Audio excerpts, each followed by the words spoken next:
see you all either in the room or virtually.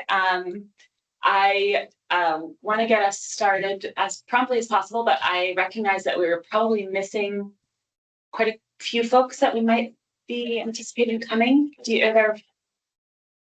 So I did not hear back from Disability Rights Vermont folks that I wrote to. Okay. We were expecting, did we have someone from the School Boards Association? No. Oh, yes, no. Yes, Yes. I am here, and my name is Mohammed, last name DIOP. I'm trying to figure out how to get my camera on. Welcome, Mohammed. Nice to have you here. Thank you all. That may be everyone that I have heard from. Great. So I think what we should do first is I'll introduce ourselves since there's some new people here. Hi, Tim. Good to see you. Tim, you're on mute. So I think we should introduce ourselves because there's some new people here. And then we can get started. So let's do this. Let's do introductions in the room until we get to this side of the table, and then we'll go to online introductions, and then we'll do the other side of the table. But I'll kick it off. I'm Lauren Hibbert. I'm the Deputy Secretary of State. And with that, I'm going to turn it over to you, Dan. My name is Daniel Brown, and I work in the Elections Division.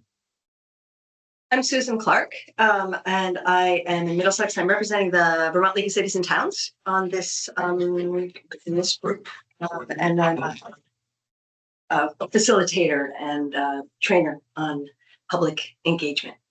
And Andy Hooper is the other person who I think is representing the League of Cities and Towns, and I think he texted he is coming late today. Perfect.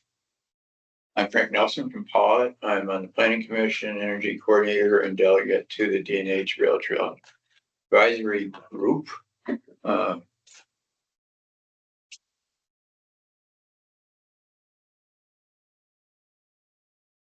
interpreter Marco and Malike. The people on the team, my interpreters didn't back the TV screen, so that's why you can't see them. My name is Laura Siegel. I'm the State Director of Staff Participation, Deaf Blind Services for the Department of Disability, Aging, and Independent. Kelly Payala. I am Jenny's admin assistant. Fairly, well, but your titles, I was gonna say your title's still to be decided. And I'm Jenny Prosser. I am the General Counsel and the Director of Municipal Assistance at the Secretary of State's office. Great. And Tim, can you please introduce yourself? You're on mute. Tim, you're on mute. Yes. Yeah. Okay. Thank you. Good morning. Tim Arsenault, former town clerk of Vernon, now the assistant town clerk. Nobody will let me retire because I also am a member of the Vermont Association of Broadcasters Hall of Fame, working for WTSA in Brattleboro. And there's a third leg to the stool. My stepdaughter, Valerie Annis Hughes, is deaf and currently works for the Vermont Center for Independent Living as a Deaf Adult Services Coordinator. Thank you, Tim. Mohammed.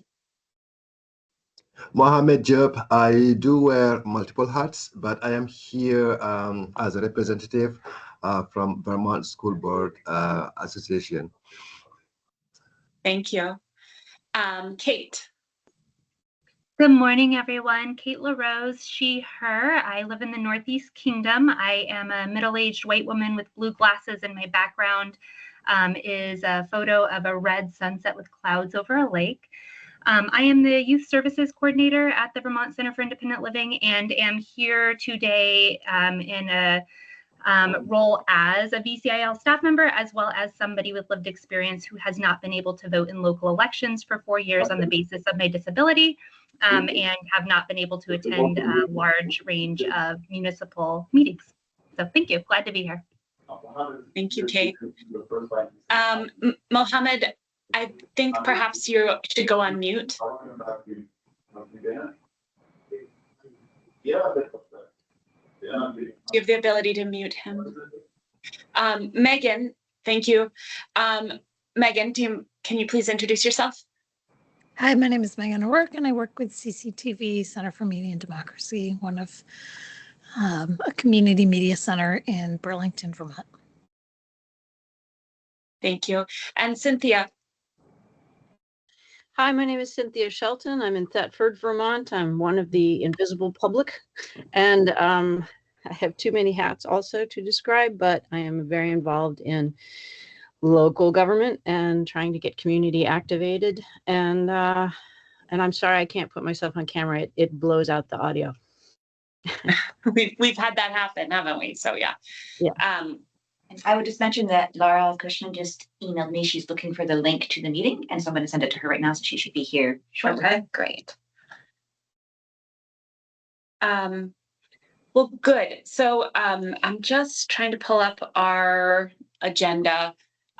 Jenny, are you in the Teams meeting or not? I am not in it, but I can get in it if that would be helpful. If you could get in it so that we can share. I'm just for everyone's awareness, I'm triaging 2 issues that might pull me out of this room, but I'm going to do my best to stay. It would be good for everyone to be able to see the agenda.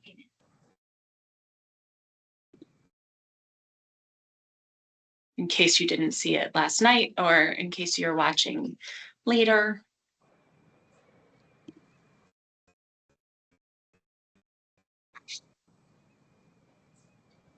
In. Thank you, Jenny. You were hoping for me to put the agenda up? Yeah, to share the agenda would be great.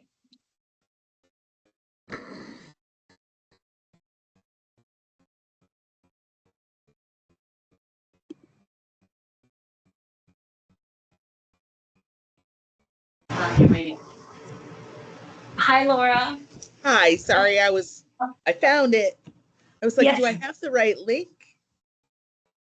Thank you, Laura. This is Jenny Prosser. I was just trying to pull it up for you, so I'm really glad you got there faster than I did. Thank you. Got it. Laura, we have quite a few new people with us, which is awesome. We won't do introductions again, but if you could introduce yourself, that would be great. Sure. I'm Laura Cushman from Disability Rights Vermont. Great. Thank you so much. Yeah. So Jenny is in the process of sharing the agenda, and we also have a train going by.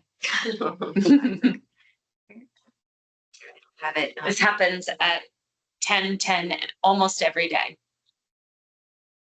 That might be annoying. It is a little annoying. Yeah. It also, I kind of feel nostalgically about it. I like it. It can be either, depending probably on my mental state at the time of occurrence. Whether you're in the, yeah.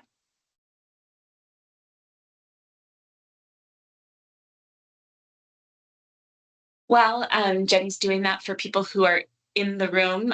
Did you learn where the water is and the bathroom is? Are there any human creature needs that people need to take care of? No. Okay, good. I think I'm asking because I need water, so I might go get water. I don't know where that is. It's right next door.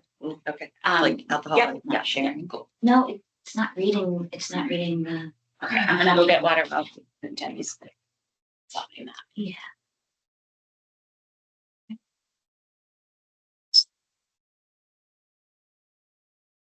One minute.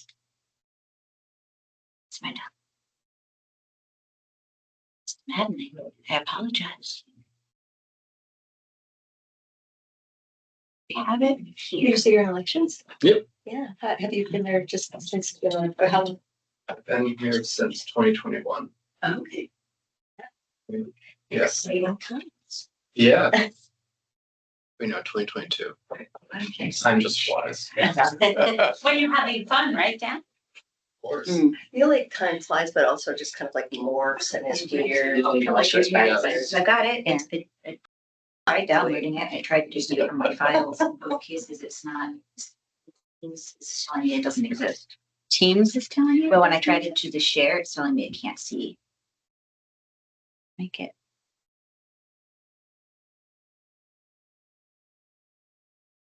We're trying to share the agenda. So Yeah. Yeah. Yeah, from here. One of those technical problems with the meeting that we've been talking about. Yeah. Yeah. Is it?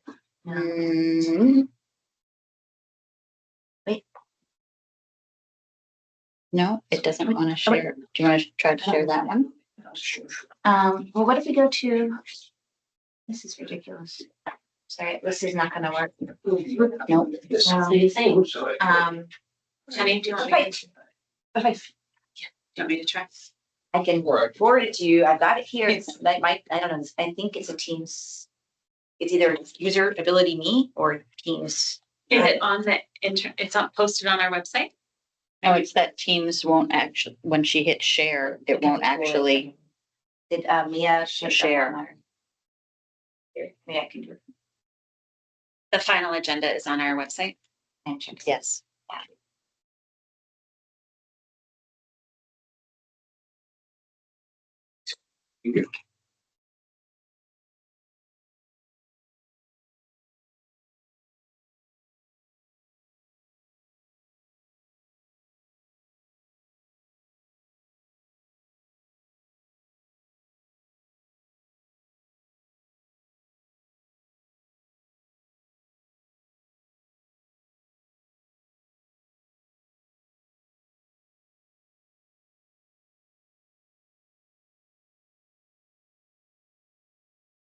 Is this the biggest room that's in this building?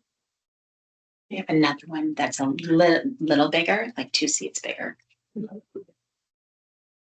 We could verbally cover the agenda. Yeah, it's pretty short. Yeah. Sure.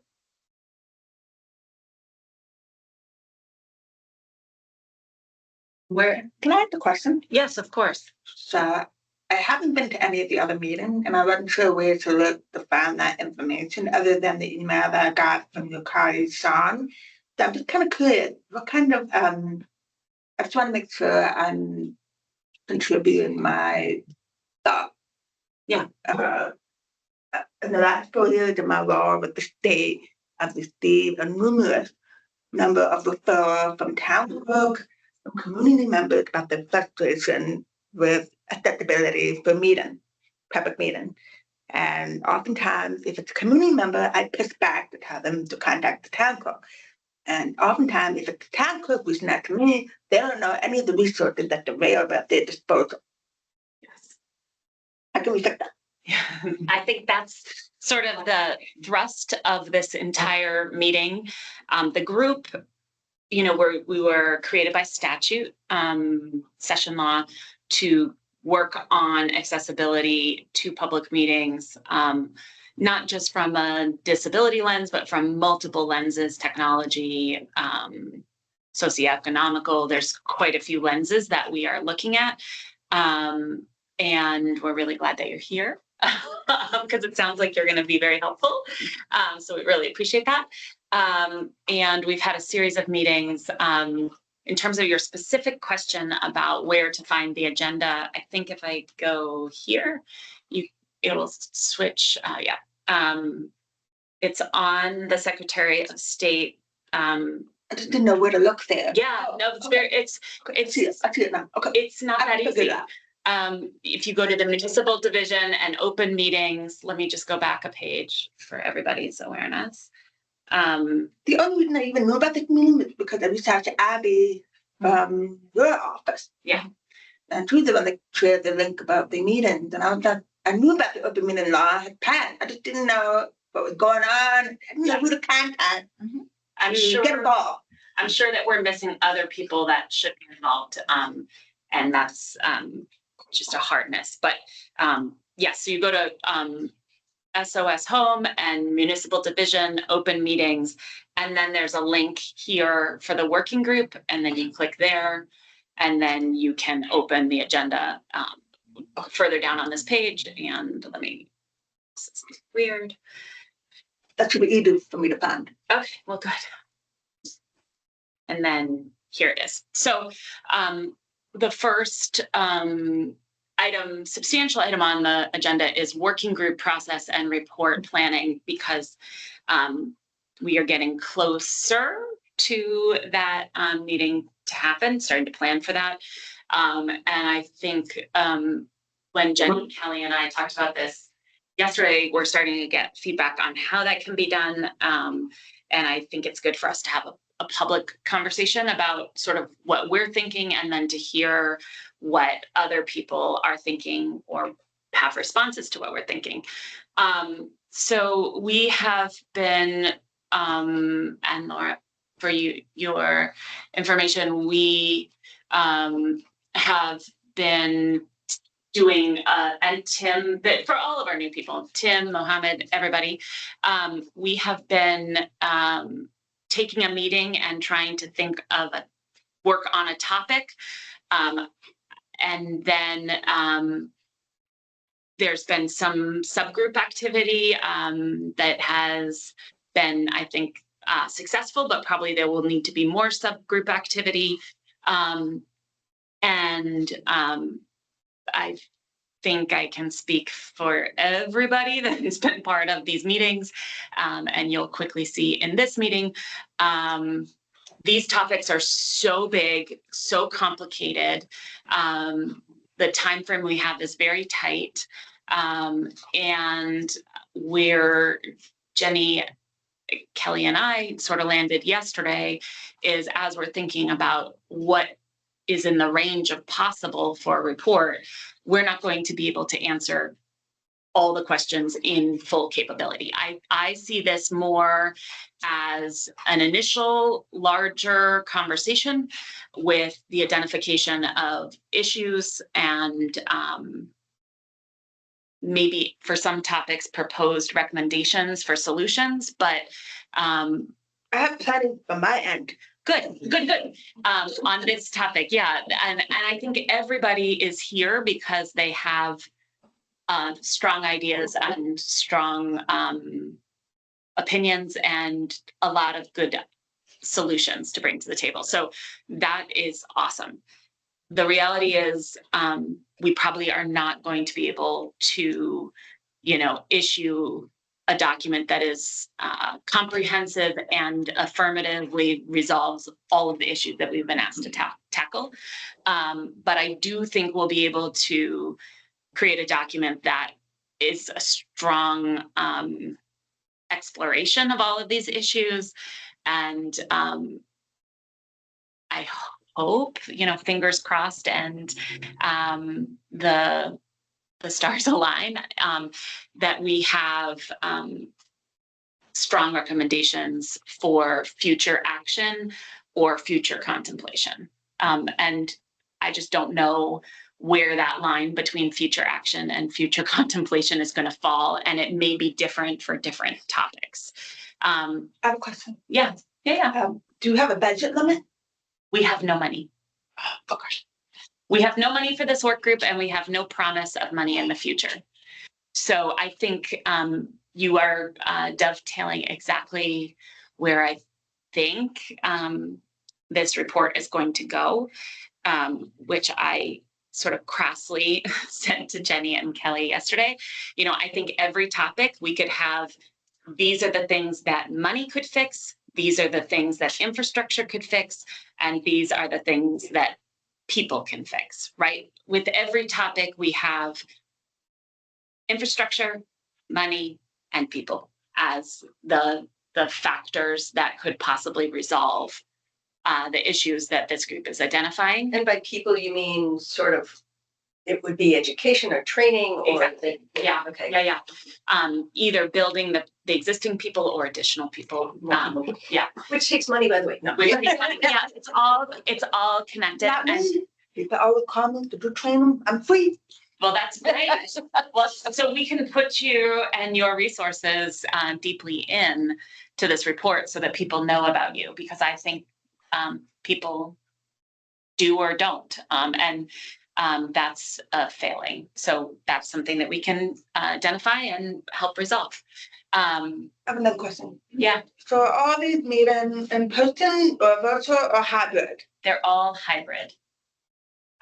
Which is are they all the time using the same platform? Meaning, Yes. are they using Teams or GoToMeet? We are using Teams, and every time. Oh, But You're have asking the meetings or whatnot, that's what I'm getting. You're talking about open meetings. Is there a consistent platform? No. So you don't mean this group? No, I mean, that's what I'm asking. Open meeting law, is it just focused at the state level or is it focused on local agencies? Oh, our mission for this working group, Uh-huh. for this working group, our mission is all open meeting, state and local. That's my biggest frustration. Yeah. The inconsistency, every time I talk to, none of them are using the same platform. Yes. So the level of accessibility varies depending on the platform that they are using. Yes. So that is something that we did talk about in the technology section of our discussion, but certainly is something that we should talk about today, because what you're bringing right to the forefront is accessibility to a public meeting, which is highly dependent on platform.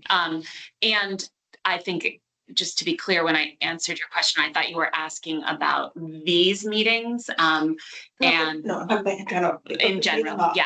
Yeah. And so not all open meetings have to be hybrid.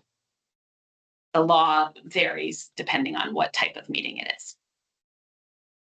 I just wanted to make sure that I gave the correct answer. Just one of the, I'm trying to think which town it was. For example, I think it was Westford. They had a resident who wanted to participate in multiple meetings. They reached out to me, asked me if I had any money. I was like, no. You have to figure it out yourself. They're like, we can't afford hiring interpreters for all these meetings. And I'm like, well, we could offer alternative suggestions, but will that person be able to understand using those alternative suggestions? Not necessarily. And so you have to negotiate, compromise. Over 173 towns, We have 200. Yeah. 250 252. entities. Yeah. That are concerned that this falls under. Tim had his hand up. I don't know. Tim, I'm sorry, I didn't see your hand. That's okay. And I just wanted to pass on that really, from a town official perspective, from both the clerks and even select boards, and I would say that money does come from the select boards if the cause is correct. There's a guide would be great for information, and the bottom line would be, who do we ask? Who do we find out to get the appropriate information? From our perspective, my town has been one of the smaller ones to actually use an ASL interpreter at town meeting, and I think it's partially because of the proximity of the former Austin school, and I would be interested to know if other communities also get similar requests.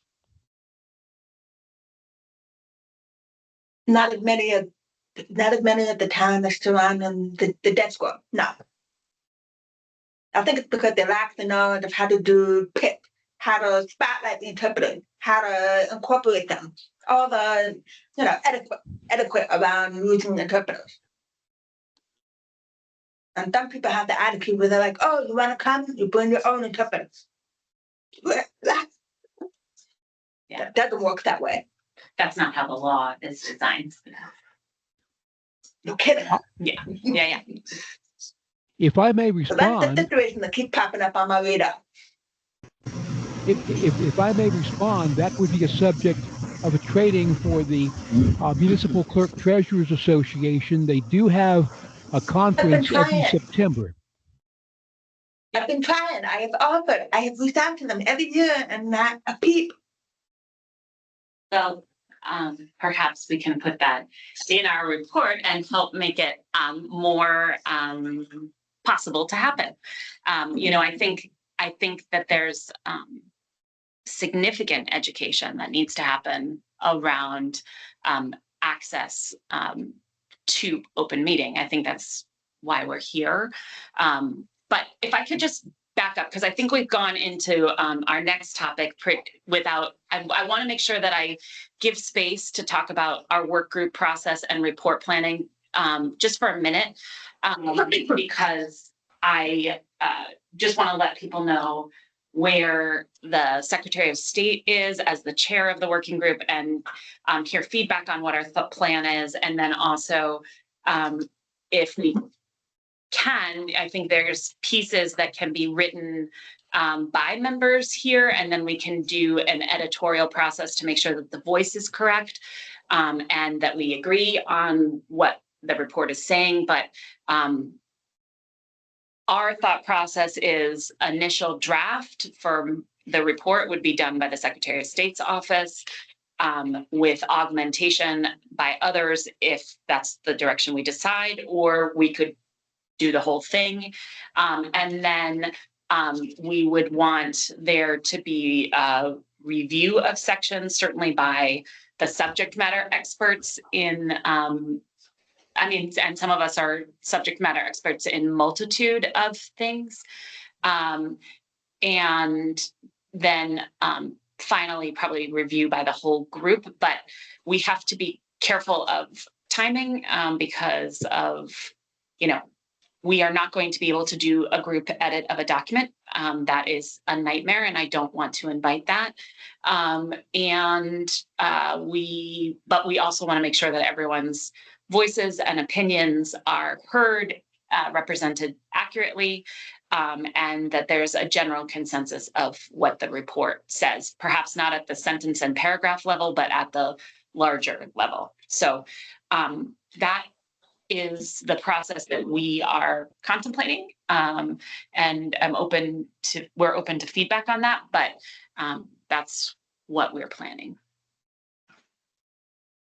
So it sounds like an iterative process that starts with the Secretary of State's office with a draft. Although it sounds like if there are subcommittees that have created content, might as well send it your way. Yes, please. Yes, that's it. And you can either use it or not or whatever, but it's to inform the document. Then it goes to, if there are subject matter experts, which of course there are, that you can get review from them. Ultimately, it goes to the full group. And the hope is that we can have a document that has consensus.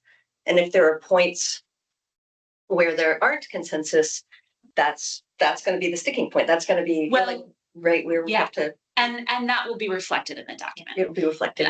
If there's not a consensus on an issue, then that to me means that's an area of further exploration and further discussion. And how we put that in the document, I think, take some nuance and tact, and I'm confident we can do that. But if there's disagreement, then we need to identify that for future review. Got it. Just to clarify, where can I find the document you're talking about? It has not been created. Oh, in our minds, you can find it here. It's a sparkle.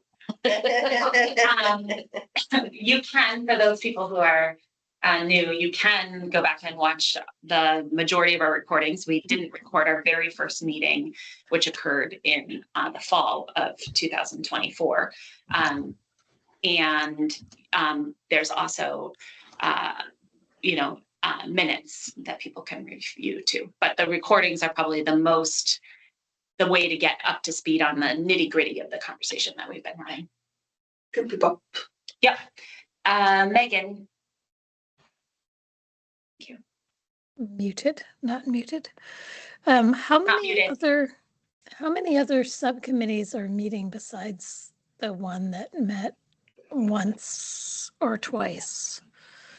I don't believe that there's another subcommittee that has been established. But that doesn't mean that there couldn't be, and we sure. Well, I guess could we have enough time to have a meeting again before you complete your report? Yes, we have quite a few meetings already scheduled. Okay, great. We've scheduled, I think we have at least 4 more in this summer. And then I think, and this is number 6. We have 10 total. A different way to say that. Yeah. Great. A different way to say there are that 4 more is, and maybe now. you said it. I'm sorry, maybe you said it, but a different way to say it would be, when are you going to begin working on your draft? What's our deadline? Okay. The deadline for subgroups would be probably August would be great. The end of August. Yep. Yes, please. And So submit material by the end of August. Okay. that would be phenomenal. Not that we will say no after that. I'm sure we will say yes, please. It's okay. And sorry, can I just finish one of my sentence? And I think if then we'll start working on this report in earnest. We are trying to work on sort of a structure and a sort of an outline now, but in terms of writing, I think we probably are, it's going to take some time to get there. And just given summer and all of the competing priorities, I think it's unlikely that we will start drafting in earnest until September. And I'll just mention our last scheduled meeting currently is September 12th. But we scheduled these meetings, the 10 required by the session law.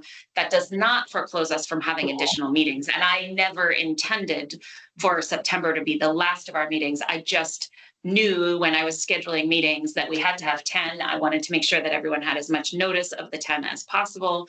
And so put those 10 in circulation as fast as possible. But we should, from my mind, probably at least have a meeting once a month after September. Okay. And then I have a follow-up question, or the second part of my question, which was, is it as the way I understand it, if there's a strong dissent around a particular topic or it's not included, members of the subcommittee are welcome to write a addendum letter. Is that correct, or something? Is there some sort of process? I would prefer not an addendum letter. I would prefer that we, as a group, identify and talk about the conflict together. I think. Okay. I think an addendum, and I mean, I'm happy to. This is a group. I'm not the final decider. So, but I would prefer to not have one-off letters from particular constituency groups in the report. I would like us to make a report that reflects the opinions of all together. Even if we don't all agree on a single opinion, I would like for that disagreement to be talked about in the body of the report. I think that's much easier for the reader, and I think it's more respectful of the work group process. So that's just a personal preference of mine. And if there are people that want to do addendums, we can talk about it, but everyone's going to be reacting and responding to this report as it becomes public too. So, you know, if there's testimony about it, then everybody can go in and talk about it. But yeah, Jenny, I'm just going to go to Kate. Thank you. Oh, Kate, you just put yourself on mute.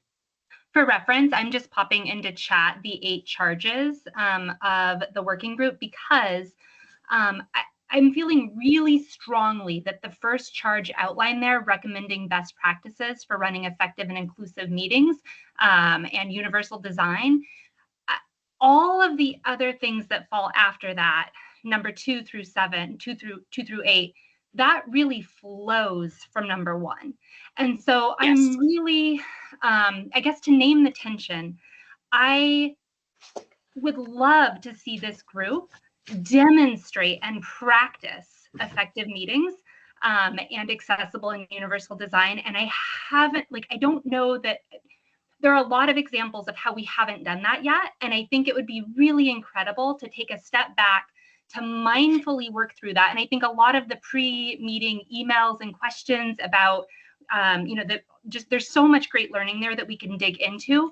But I'm concerned about recommending best practices for hybrid meetings and universal design and writing that when we ourselves haven't done that yet.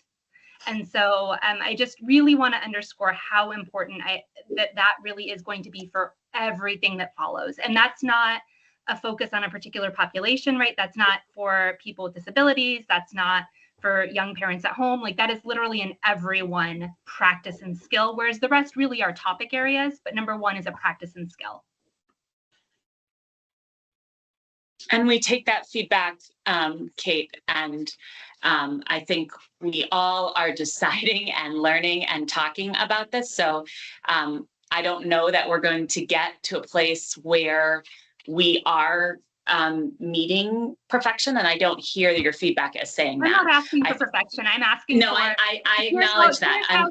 Here is how to ask for reasonable accommodations for this meeting. We have not done that yet. That's very important. Here is where you can park. Here are all the materials in advance, right? So that people with a screen reader, people like needing translation or interpretation. So there are very simple things. I'm not talking about perfection, talking about here are the main bullet points that if we're recommending them, we need to practice them first. I do not disagree with you, but part of what we're talking about today is exactly what you are bringing up. So until we talk about it, for those of us who are not immersed in it, we don't know that we need to do it, quite frankly. So we need to talk about it, and then we can incorporate it going forward.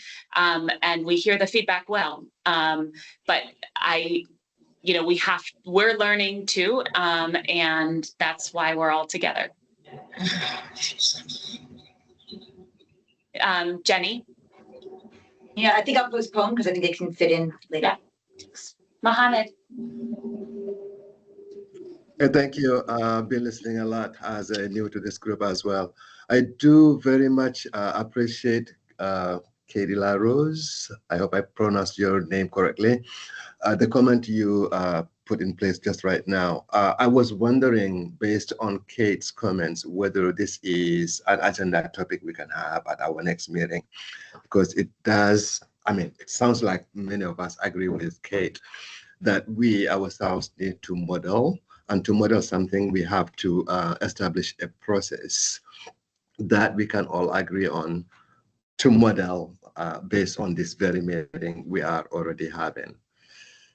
Yes. Or test it out at least. Can we just add it as a topic of discussion at our next meeting, as it might not fit today?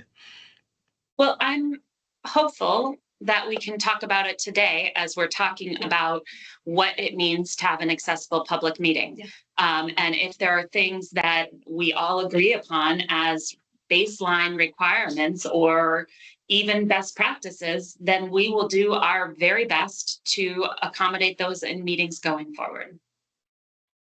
I don't think that is off. I think that's reasonable. And, I'm sorry that we haven't met that expectation previously, but honestly, I'm going to say very humbly, we don't know what we don't know, and we're doing our best and we're learning. And so that's why we need this group of experts together. And we want to learn, and we want to grow, and we want to adapt. And that's what we're going to be asking all open public bodies to be doing. So it's great that we are learning as we're going and getting better. So, and this report is going to be recommending that all public bodies do that. So we have to do that with humility, and we have to do that with integrity and transparency. So. Yeah, I really agree. Humility, transparency, grace, kindness. These are all things that this is such a huge lift that we've been asked. And frankly, I think the legislature asked this group to do it because it was too big for them. Mm-hmm. And these were the gnarly bits that they struggled with. How can we get all of this in one place? And we'll talk about the tensions. I mean, it's like, are these things not happening? I mean, in a group with this much goodwill and this much good intention, it's still a lift. That's something to know, that's something to reflect back and to understand. So I'm really appreciating the conversation of what we're learning. Yeah. I'm just going to go to Megan and then you, Frank. Would it make sense to just pause now and maybe I missed this thread, but could we just pause now and ask what some of those minimum requirements might be from some folks? I heard Kate name 2 or 3. I've heard other folks name some, and it could be, we could just sort of pause and put that in the notes and in the agenda. Yes. As a learning opportunity. very much like to do that, Megan, but can I just go back to our agenda just from a process standpoint, because I don't want to lose it. And if people have opinions about the process that the Secretary of State is thinking through, can we just talk about those in terms of this working group process? And as we're gearing up towards looking to a report, Sure. I just want to know how people feel about the process that I just outlined. I guess part of that is, are there subgroups that have not yet been formed that we need formed or that should be contemplated? And did you have to comment on that? That is what I would like to address, and I'm going to put on my general counsel hat. Because we are a legislative work group. It is not universally agreed upon whether legislative work groups fall underneath the open meeting law. The way the Secretary of State's office generally assume that we ought to, and therefore do, try to comply with the open meeting law for our legislative work groups. The open meeting law applies to committees as public bodies, just as it applies to the original body. And so we have been walking a fine line with gatherings of folks from this body, because if we form a committee, we are forming a public body that needs to comply also with the open meeting law, agenda, minutes, and so forth, public participation. However, if a non-quorum, so if a group of folks gather without a majority of the appointed members of this group, they can do that. They can gather, they can talk, they can produce documents, they can bring things and ideas as a group back to the larger group without us needing to follow the open meeting law for those individual group conversations. But the moment at which this group starts to delegate and name and create committees, I feel those committees should be complying with the open meeting law as well. So that is why I think we're being not so structured about let's form a subgroup that has this task with these members. If we want to do that, I think we can, but then I think we need to be contemplating that those groups are falling within the open meeting law, as opposed to informal loose groups of people who have interests who are gathering on their own and bringing things back. So those are the two ways we can go. Yes. And can I just piggyback on that question of open meeting law? Does that mean that this whole group should not, as I did, be sending emails to the full group? So the general rule is don't hit reply all with a substantive response, right? Because we don't want to be having a discussion of a quorum on substantive matters outside of a warned meeting. It is fine to send out information for discussion. It's when somebody hits reply all with more substance that we've decided we've opened into dialogue and we're within the open meeting law. So it is perfectly fine to send out information, but I might notice that we tend to here in-house reply to one individual person back instead of doing the reply all, so that we don't start that kind of back and forth, that dialogue that really should be in front of the public. Yeah. And you could anticipate, if that starts to happen, one of us saying, we're starting to have an open meeting, we need to stop and bring this to our next conversation. And it's not to diminish the conversation, it is to follow the law. Right. Frank. And best practice suggests in that email, at the bottom somewhere of the email, to set a reminder, please do not reply all. Just for people to get to be used to not replying to all. Yeah, that is a good reminder, and that goes for everybody who's part of this work group. If you're sending an email, it would be great if you put that at the bottom of your email. Frank. I was just going to go into that. So are we advisory technically, you think? Our group? Yes. Yeah, we're legislative advisory. Advisory, so we can meet without a physical presence location.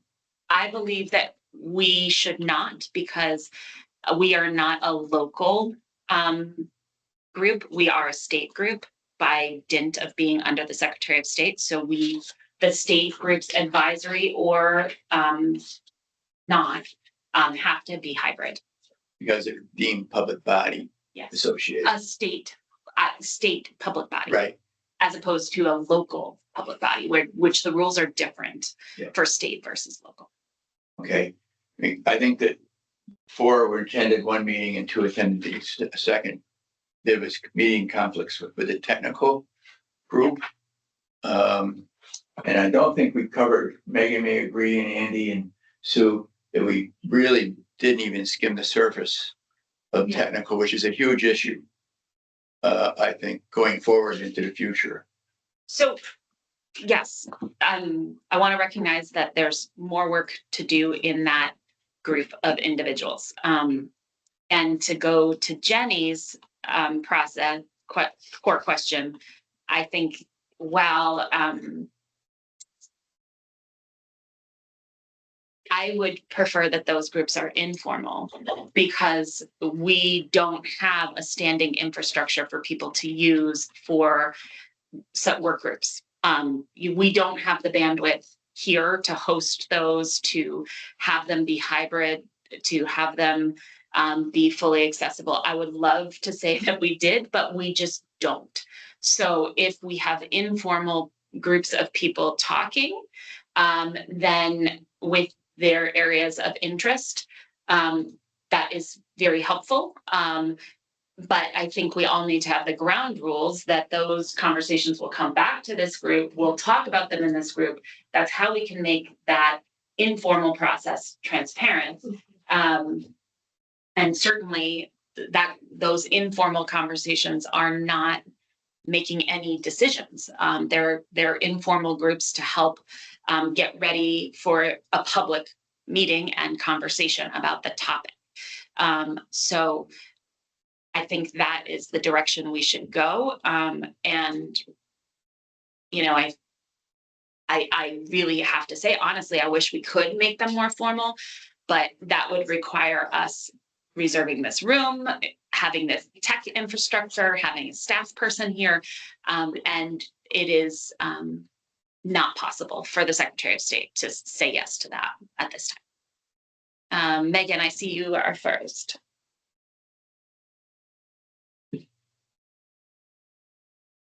So I have 3 questions, try to be brief. How many is a quorum for this body? I'm gonna ask Jenny to look into that. Let me count them up. We've got those. Okay. I think it's Okay. 6, but I could be wrong.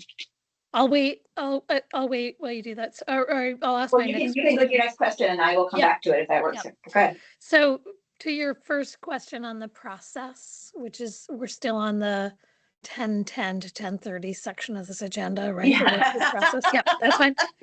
No, it's great. So I would like to continue work with you know, an informal on the hybrid tech and best practices and have a thought of would like to make sure that before you all get too far in your process that we have time to present, which I think I've already said or implied. I just want to make sure that that's clear. And that is my deep hope, Megan, and we will make that happen. Yep. And then I'm wondering if we can ask, so, you know, it sounds like the conversation we're having is sort of like basic organizing 101, and that stuff gets done by relationships, but that's not transparent. It's the rub of democracy. It's one of those weird rubs of democracy.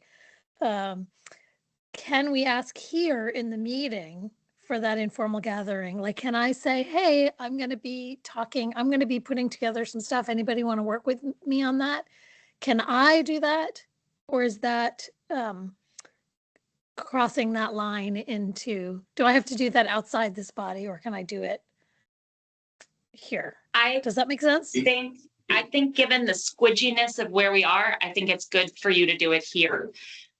So that people know that it's happening and people in this group feel included to participate in the informal conversations happening offline. Jenny, do you have an answer to Megan's first question? So we have 10 designated members of this group. The membership that is the legislature required has 10 folks. So a quorum of 10 would be 6 members. Now we have a lot of folks who are participating here who are regular participants contributing a lot, who are not on this list of official working group designees. And so they would not count towards quorum. That's right. So it's 6 who are named in the which I can go through actually, if that would be helpful. Yeah. There are 2 designees of the Vermont League of Cities and Towns. There are 2 designees of the Vermont Municipal Clerks and Treasurers Association. And then the Vermont School Boards Association, Disability Rights Vermont, the Vermont Access Network, the Secretary of State, the chair of the Human Rights, so the Human Rights Commission, each one of those has 1 designee. And then the Secretary itself, state herself or her designee is the 12th. So we have 1 from each of those groups, except for 2 from the league and 2 from the MCTA. So a quorum is 6. And Megan, did you have a third point before I move on from you? No, I think that's great. It sounds like anybody here could say like I'm gonna say, I want to work more on the hybrid meeting. Who's interested in that? And then I will reach out to those folks myself, and everything will be brought back to the open session. Yes. And Great. I think if there is a group of people who have something to bring back, if one person contacted Jenny and myself to let us know that you're ready so that we can add you to the agenda, that would be really helpful. And because we have the topics as originally set up, in, I don't know when we set them up in March, but the topics that we're supposed to be talking about each meeting, but obviously we can be a little flexible on what's actually talked about in those meetings with additions to the agenda. Kate. Thank you. In reviewing all of the recorded meetings, I really want to name that we have shared a lot words like good intentions and goodwill and peace. And that's great in framing a report, but I really believe we need to be more transparent in the report framing. So public meetings in the state, locally, school boards have in some cases centuries of exclusion and discrimination by design to certain groups of people, right? And so the recommendations we are making in very small part really is about undoing some of the attitudinal barriers created by centuries of systemic exclusion. And I really believe that needs to be named in any report framing, because when we look at who is represented, who is at the table, who is not, this isn't some facilitation technique that's missing, right? Like it's not because of that, it's because of the systemic pieces that came before and are continuing to be perpetuated by our traditions. So for any framing, like this is more than a technical piece of writing. This is really about how do we recommend practices to undo centuries of people being told they are not allowed to vote, they are not allowed to be at the table. So I just feel that it's really important to name that. It really does go beyond just sort of the woo-woo, good intentions, goodwill piece. I hear what you're saying, Kate, and I imagine that there will be pieces of the report that reflect that. It's hard for me to know where that will be and how that will be reflected at this particular time, but we'll talk about it because what you are articulating is something that is not the first time that that's been articulated in this group, and I think it's a common thread in this group that some of the practices that are commonly known for open meeting, whether it's well-intentioned or keeps a well-run meeting, have either intentional or unintentional consequences for people. And both the intentional consequences, which could be limiting public comment, which frankly, we have made a decision here. We could have made a decision that only the people named in the session law could make any comment or conversation during this meeting. We have not done that. We don't want to do that because we want everybody's voice and we need everybody's perspectives, right? But there are decisions that are made with a very tricky thing. Facilitating a meeting is not easy. I just want to name, it's a skill, it's not easy. And there are decisions that are made that are intended to intentionally exclude people or are made with good intent, but have unintended consequences. So I think that it will be very well in this report, and how it's written, I don't know yet. Laura.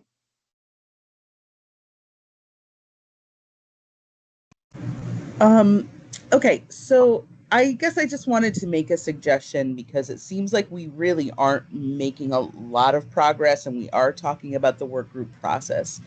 And so I'm wondering, we have these topic areas, which we are having, maybe we've got one small working group working on one, but maybe we should be having small groups meet on each of the topic areas, and maybe moving forward, since we have so little time and we're focused right now on how we're conducting these meetings and whether these meetings themselves are accessible, which is an important question, or whether we're focused on the right things, also an important question, but we're not getting to the topic areas.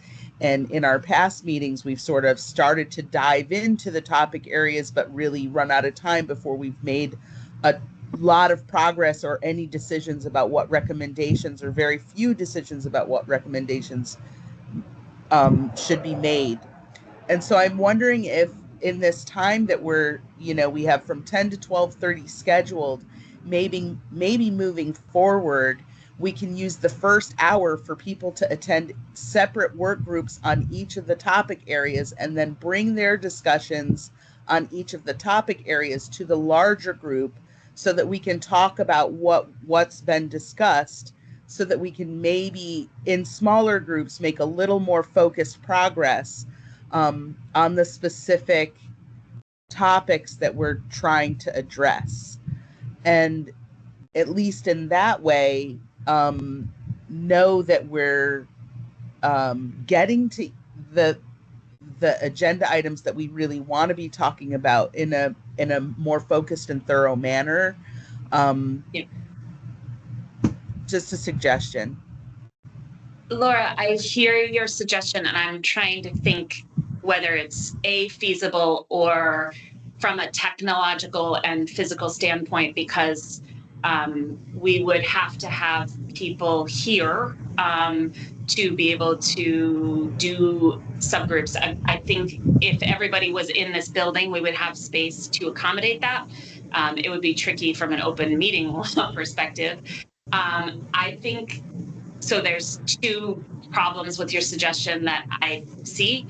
And I think, fortunately or unfortunately, I think we need people to work outside of this dedicated meeting time to do this informal but very important subgroup work, so that we can have a structured conversation as in this dedicated time. And it is. I had Sorry originally to interrupt. Yeah. I mean, it is possible for us to do breakout rooms from, teams. You just do breakout rooms. So like we all come together to meet, then set the first hour aside for people to go into different breakout rooms from the teams if they want to discuss specific topics, topic 4, topic 7, whatever topics, and then bring that information back to the group so that it's actually going to get discussed and each of the topics is going to be addressed in a more thoughtful and focused way. That's what I'm very saying. committed.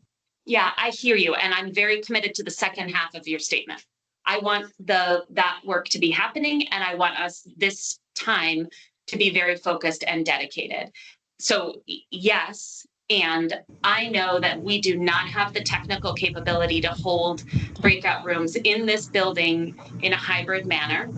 And I know that if we did that, that would be tricky from an open meeting law perspective if there was a quorum. So I'm asking for that work, that breakout work to happen not in this dedicated time. And then we can structure the agenda so that we have report backs on particular topics. I would love that. And, when we originally set up these meetings, we were hoping that the groups that we identified as the primaries would actually facilitate and lead those groups. I don't think we have done a great job of setting that up and helping that occur. So we really do need those informal groups to come back with topic areas and discussion areas for this group to talk about. So I'm really hopeful that that's what we can do. And maybe we should just take, I don't want to lose our time on talking about the topic 4, which is the accessibility guide for polling in public meetings. So I just trying to adjust the agenda as we're going. So bear with me. If we could just take, I don't know, the next 10 minutes to identify topics where informal groups could get together and identify who would be interested in those topics so that someone can coordinate that work, who's interested in that topic. I think that would be really well worth our time. So the best practices and guide, I think we have spent some good time on.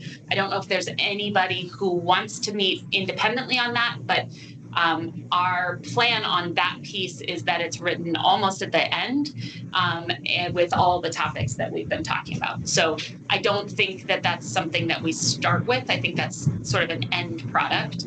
But Jenny, if you could say the other topics, that might be helpful. Sure. And Cynthia, I'm not ignoring your hand. I'm trying to be efficient. I will get to you, I promise. Somebody not on mute. And is there someone who's not on mute there? The cars. I can mute from here. Thank you. Thank you. Perfect.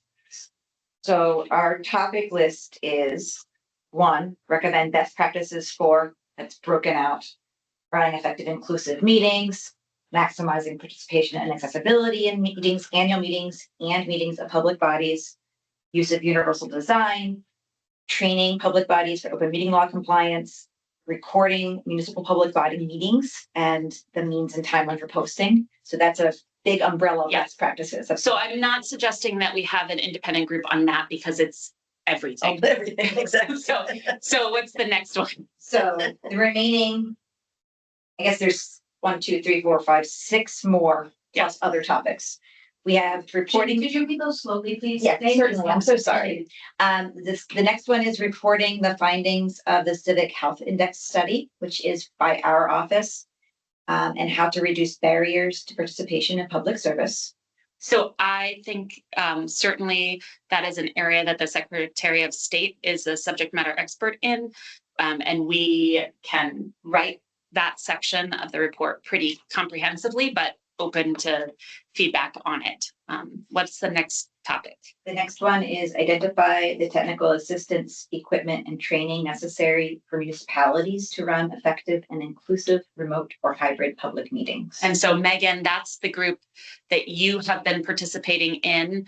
Are there people who are interested in that topic who have not expressed interest in that, who have not previously expressed interest in that topic so that that group can meet? You have the. Yep. My problem with my law, I can participate in everything. Yep. Well, But I'm one person. that is tricky. But would you like to be included in that? Yes. Whatever you think is best. I think so. You identified something that we have talked about on a very small level, but from a lens that we have not considered, which is that different platforms have different accessibility, and you know that very well. So I think that would be helpful for the group. Frank. Technical question in regards to subgroups relative to open meeting law is we have 3 people who are named by the legislature. I think that Susan, Andy, and Megan are named on that list, right? That were participating in the group. Can you have, is a limitation that you can have 2 without being? You can have under 6. Under 6. Without being a quorum. A quorum is 6. But but with a thing outside of a meeting, you can't discuss business in a meeting socially. if you're more than two of you discussing, that's another thing that has been, No. So if the groups that we are contemplating are considered committees of this body, undefined term in the open meeting law, we usually think about committees as groups that the overarching body has designed, designated, overseeing the work of that child group. I'm going to pick a child here. If you have a committee, then that committee is in its own right a public body that follows the open meeting law on its own. So then the number of members of that committee would then, you calculate quorum using the number of members of that committee as the denominator. So if you have 3 members of that committee, then 2 would be a quorum of that committee, right? If you are doing what we are hoping to contemplate here, which is these are not committees of this body. These are not groups that are designed by this body, assigned by this body, given tasks by, overseen by this body. They're picnics that everybody's invited to. Well, you know, and I mean, I think at this point, to me, it feels like we are crossing that line into moving into the committee. Yeah. And it's making me nervous. To be yes, we're frank. there. So if you have, so Frank calls up Susan and says, can we talk about this? Fine. That is 2 people. Only one is a designated member of this body. Or if I was say Lauren calls up Susan, can we talk about this? Then we're at 2. You know, we're still not at quorum, right? So they can have any conversation they want. They can draft whatever they want. They can't make decisions. They have to bring everything back here, but they're not acting at the direction of this body. So that's the distinction. And two is not relative. There's no 2 anywhere. 2 becomes relevant if you've got a public body with 3 members. That's when 2 becomes relevant. And that is very relevant at the municipal level because so many public bodies at the municipal level are bodies of 3. And they can't discuss stuff out of the If meeting. you're a body of 3. Then you get icky. And does that include written material? Like if I created written material about a topic that was relevant to this, can I share it? So if you are co-writing, so let's say we're all meeting in Google Docs and editing, you are entering into potentially the gathering of a public body realm.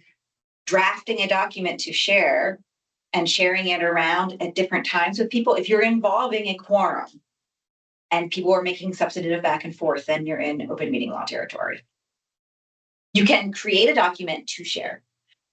Okay, and I could draft something, send it to one person, say, what do you think? They could send it back to me. I'm like, okay, this is getting better. Maybe I'll send it to another person for their review. Right. The best practice is typically you can send it out to everybody and then you assign a point person, and each person, then people send back their edits to that point person who then puts them into some sort of form that everyone can review at the big meeting. That's usually the best practice there. Yeah. As opposed to doing group editing or doing sort of daisy chain editing. Which is what we have to be extremely careful about with our long-term work. Okay, Finish. Frank, I am really trying to get us, I don't want to cut you off, but I'm really trying to get us to a place where we can move forward on the topic that a lot of people are here to talk about. So I want to try and avoid what Laura is talking about, which is that we never get to the substance of the topic. So if you are interested in the technical group, Megan is going to be, I'm just going to do this. Hopefully this is okay.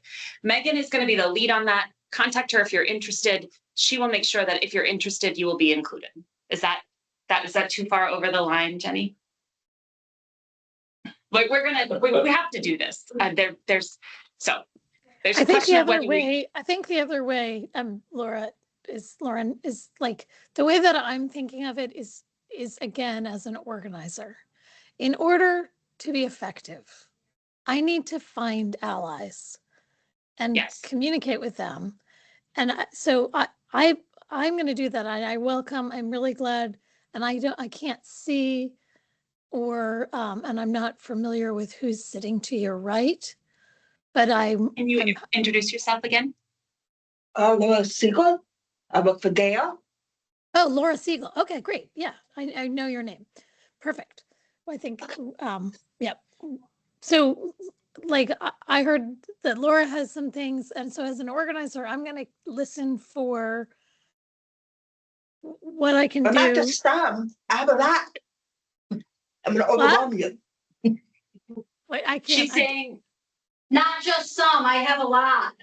Oh yeah. Wow. Yeah, great. Okay. So I'll reach out to Laura and Frank and Susan and Andy, and I think we're well within under the quorum. And anything and whatever we discuss, we'll be bringing back. And so because I want to be an effective organizer and be able to bring. And so I hope other folks will do the same thing, if that makes sense. Thank you. okay. And we have an organizer on the next topic, Jenny. So we covered best practices, we covered civic health index, we covered technical assistance. Yes. So the next topic is Is the one that we have for here today to discuss, which is produce a guide for accessibility for polling and public meeting locations. that's Brian. He's bringing the Advil. I had some. I could have given you. Anyone else need Advil? I'm happy to join that if needed. So, I'm sorry. So we need, the next topic is to create a guide for accessibility to polling and public meetings. We're going to talk about that today, but are there someone who would be interested in being an organizer on that topic? And are there people interested in that topic? His hand is up.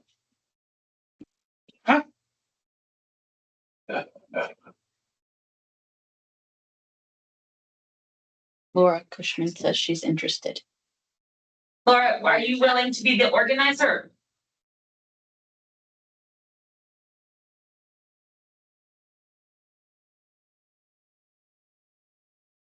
Laura, if you're talking, you're on mute. We cannot hear you.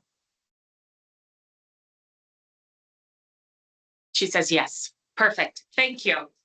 So if you are interested in that topic, please, please reach out to Laura. I don't have everyone in there. Okay. You know, I'm gonna get you guys, I'm gonna open, Thank you. you know what I'm saying? Yeah. You guys are doing, you're working hard and it's too warm in here. Do you mind closing? Thank I'm you. gonna close these. Thank You're you. next. We're in a secure location. So I was actually hoping at the end of the meeting that I could confirm what everybody's email address is and who should be on that invite going forward, because we've had some new participants and I wanted to clean up the invite information. So could we just quickly either do that quickly now or do that at the end of the meeting? Can we do that at the end of the meeting? Yes, but And that I'm was committed to doing. Yes, but that was something I had on my own personal to-do Yes. list. So So it'd be helpful for my clarity to know which of the people are on the committee versus Yeah. so that for quorum reasons. yeah, that was part of my thinking too. Yeah. Cynthia, I see your chat, which is that you're interested in the best practice training and participation group.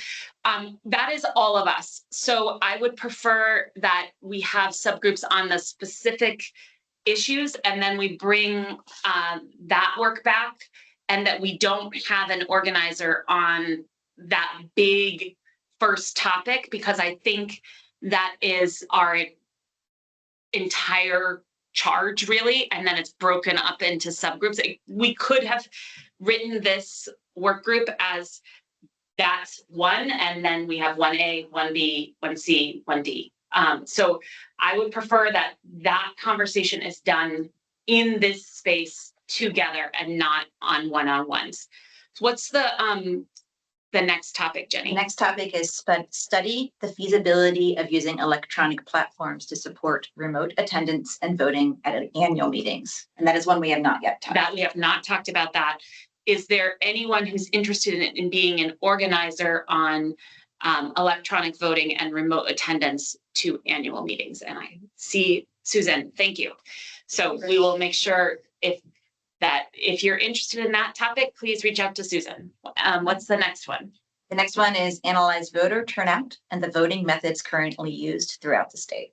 Okay, that is securely the Secretary of State's office, but open, I think we will bring data on that back to this group. It's kind of a more black and white question than others, I think, open for debate on that statement. And, but we could have a group conversation about the data that we bring back. What's the next? And this is the last substantive one. Investigate whether increased use of resources for participants such as childcare, hearing devices, translators, transportation, food, and hybrid meetings could increase participation in local public meetings. And we put that on the agenda today as a place to touch on. If we got to it, I think we probably will not today. Yes.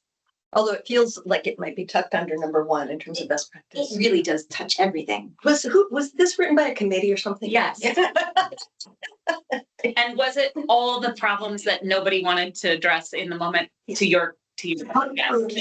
So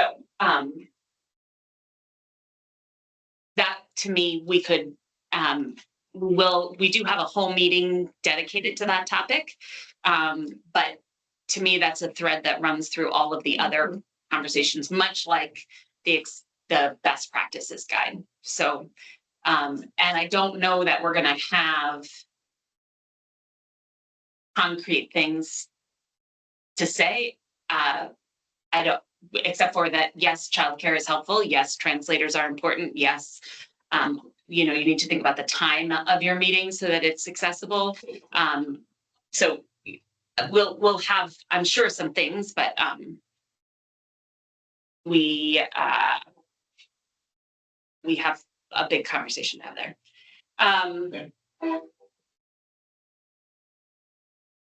Laura, do you have the ability to, so those are our groups, and I think we have everything identified. I would like to now get to our topic of the accessibility guide for polling and public meeting. And Laura, I'm reading your comment, which is Disability Rights Vermont already has some polling place and voting guides for voters voting in federal, state, and local elections. We also have a voting rights guide for people with disabilities that's printed and in Braille. They're not a guide for lawmakers, but might be useful, and I'm happy to share. I think our charge is, candidly, do we need to update that guide? Are there pieces that are missing from that guide? I think that guide is what hopefully people are using in this state, and we need people to be using in that state and in this state. And but there's probably things that need to be changed, modified, or explained. So that's what this topic is. And is it also the role maybe of this process to lift up that guide so that more people know about it? Yes. So do you have copies of, I think we have 3, we have one small brochure, looks like this. It's a trifold brochure on, it's pretty basic. I don't know if my camera can see that or focus on it, but, and like I said, it's a trifold guide. We have one that's a booklet, which I don't think I have a hard copy of with me right at the moment. I can This send the you. one? And then, I pass it around if that's the one. and then we have this one, which is the one that's all printed, but also in Braille, which why my camera won't focus, I don't know, but. I believe, Laura, that the Secretary of State has all 3 of the ones that you're talking about, and I believe that we have digital links to them on our website, and that we refer people to them frequently. But whether people know about them is a different thing, and whether we need to work together, or whether, I mean, I don't even know that we should supplant Disability Rights Vermont's guides, but maybe we can make a recommendation that they do, that you do, but I don't know that this group should be doing that work. I've seen it, yeah. What are you saying? You're saying it needs updating, but not by this group? Is that? Oh, yeah. It's missing a lot of information. I've seen it before. I was like, oh my God, this can't be it. Really? So Laura, I don't know if you heard what Laura was saying. Two Lauras and a Lauren, it's going to get confusing. But she was saying that you speak for you. I'm sorry, I don't want to speak for you. I mean, I don't have it memorized, but I remember seeing it in the past, and I have a lot of feedback I could easily give you.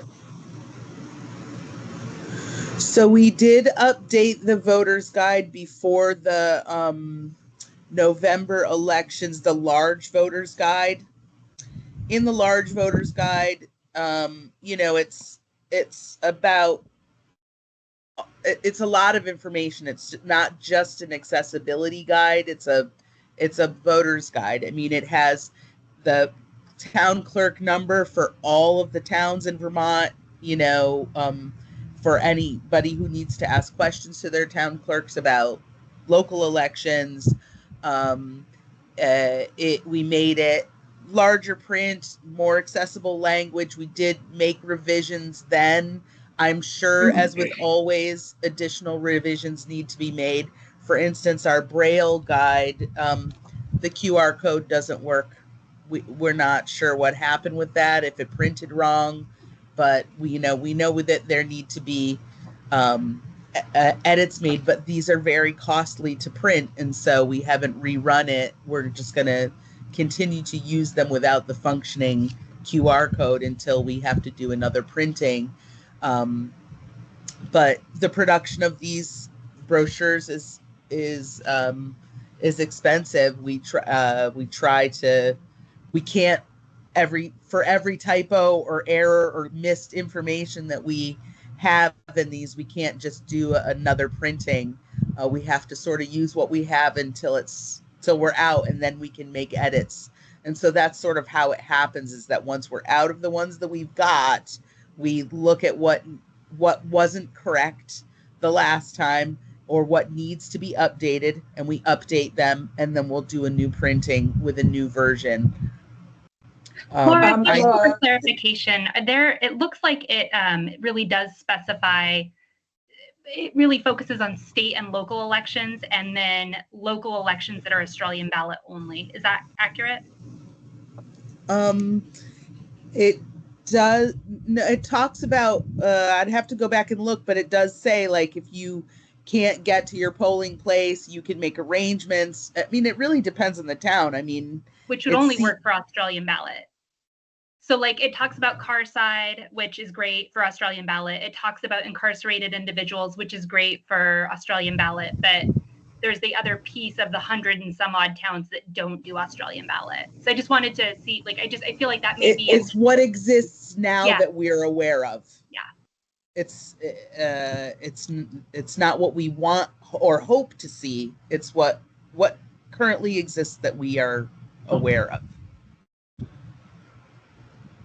Laura, I'm trying to remember Linda Kramer. I know she's retired, but she was the one that shared that with me. But I can't recall if she shared it with me when we were in edit mode or if it was already published. So I think it was already published, if I remember correctly. So that's why I was very disappointed that they didn't ask me to provide feedback before you did that. I'm sorry. I know you just referred to Linda Kramer. Yes, she retired 2 years ago. Yes. Yeah, I know. I know. She shared with me more than 2 years ago. She shared it with me more than 2 years ago. Yes, we've updated it since then. So, and if anybody wants to see it, I don't know if it's accessible on the website, the larger guide, but if you go to the Disability Rights VT website, it's in our resources under publications. I think it's the first one that comes up. So I think, in interest of facilitation, I think it would be good for folks to be reviewing that document. And Laura, I think it would be helpful for us to know how, so that's and the openness of disability rights to receive suggestions for change. And then there's a whole separate bucket which is best practices and how these things could be done better that may not be appropriate to put in the guide. I think there's two possibilities of buckets. Is that a fair thing to say? Laura, I think you're on mute if you're talking.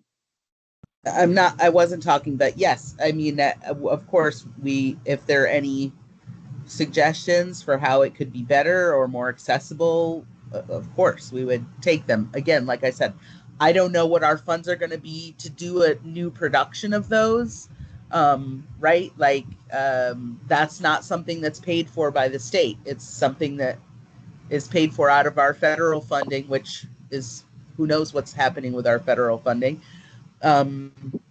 So I'm sure, like I said, when we can reproduce that document, we will reproduce the document with whatever updates or changes are needed.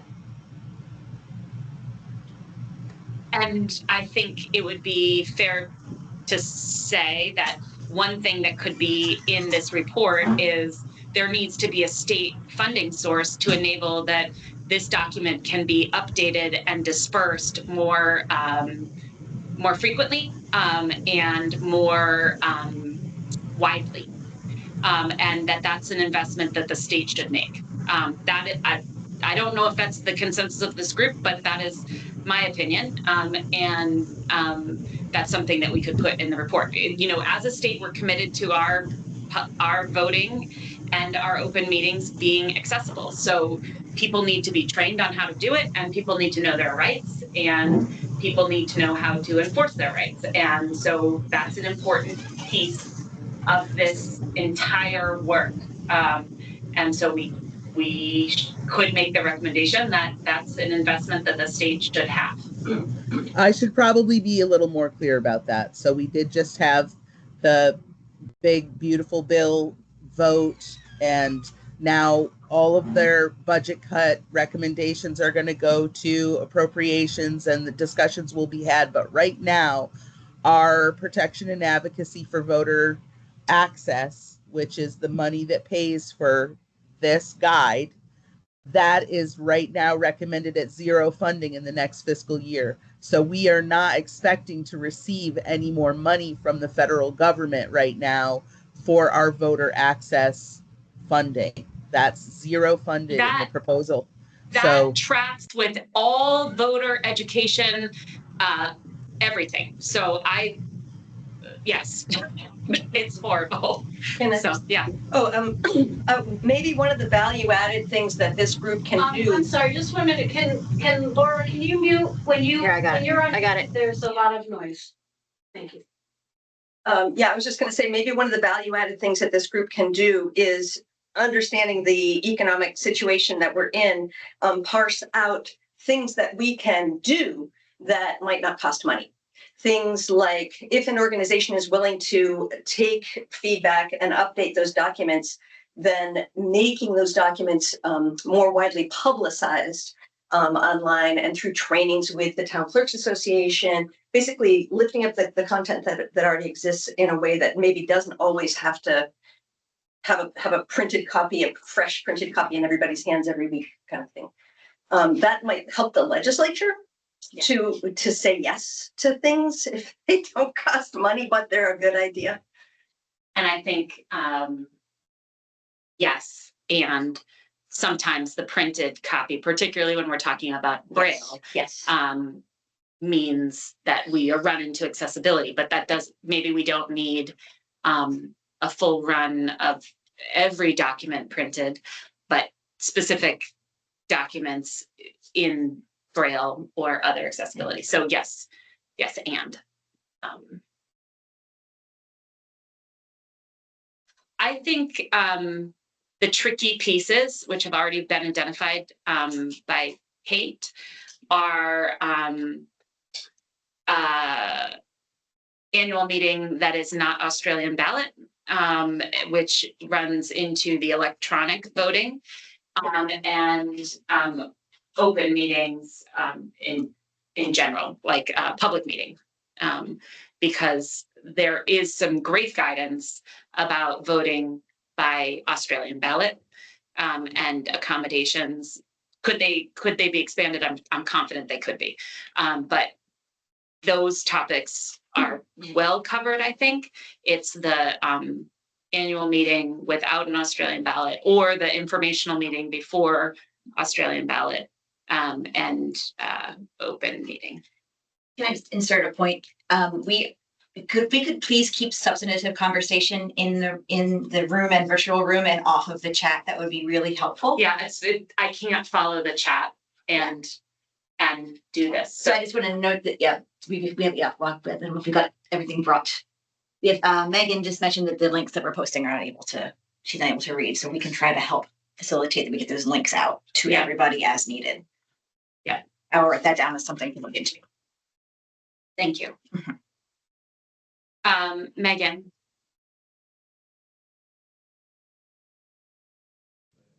I largely am what I'm thinking about in this report. And I think I'm hearing what other folks are saying, is that we're putting up a mirror. This is what exists. This is how it needs to be improved. This is what it's going to cost, so that our report has some action steps that can be taken.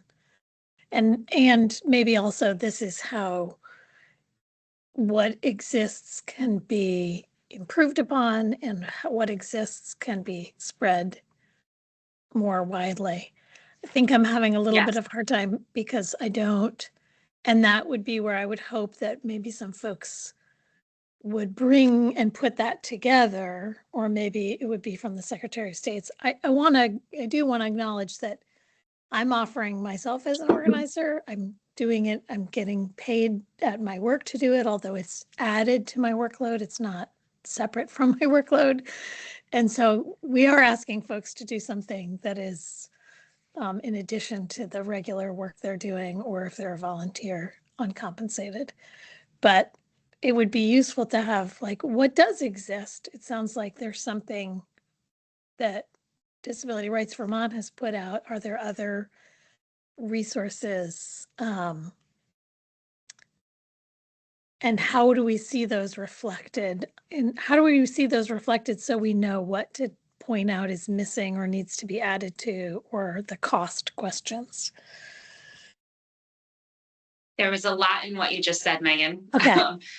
But I think that you're accurate in your forecast of what this final report of the Act 133 group is going to be, which is we are going to be identifying resources that exist on all of these topics, or resources that don't exist. Like, I'm just going to name, it would be great if we had a unified statewide platform that municipalities could use for open meeting. That so we had the same type of platform with the rules and permissions and capabilities that we agree are best practices, and that all towns had access to that contract and used it. Now, all towns don't have internet, so that's a gap, right? But so there's a couple of pieces there, but so we are going to identify the types of platforms that towns are using, the types of solutions that towns are trying to figure out. Some people are making recordings on iPhones, and that is their record of a meeting, or the way that they're creating participation in the meeting. That's not against the law. It's certainly not best practice, but it's not against the law. So for some bodies. So we're going to be identifying those things, the current state, and then what would be phenomenal for future state. And then for some topics, we're going to be talking about, these are the things that are out there right now. And I think this topic, accessibility for polling and public meeting, there's quite a few documents out there, but most notably it is the Disability Rights Vermont Guide, which is sort of the current like the guide that everyone relies on. So, but there's probably more. Yeah. I was just gonna say, on my website, I actually have a guide about how to make your virtual meeting accessible. Oh, that's great. You want to check that out? Yeah, I think we do. Can you put that website? Vermont.gov and go to the widget that says Deaf Hard of Hand Deaf Blind. And then just look up, I think it's under assistive technology. And then that's it. Can you put that in the chat, that website web address, please? I don't have access to the team member. Nobody gave it to me. Send it on to. Yeah, we can send that out to the group, or Laura, maybe you can send it to Jenny and she can send it out to the group. If that works. We will try and do our best to make sure that all of the documents are available to everybody. Mm-hmm.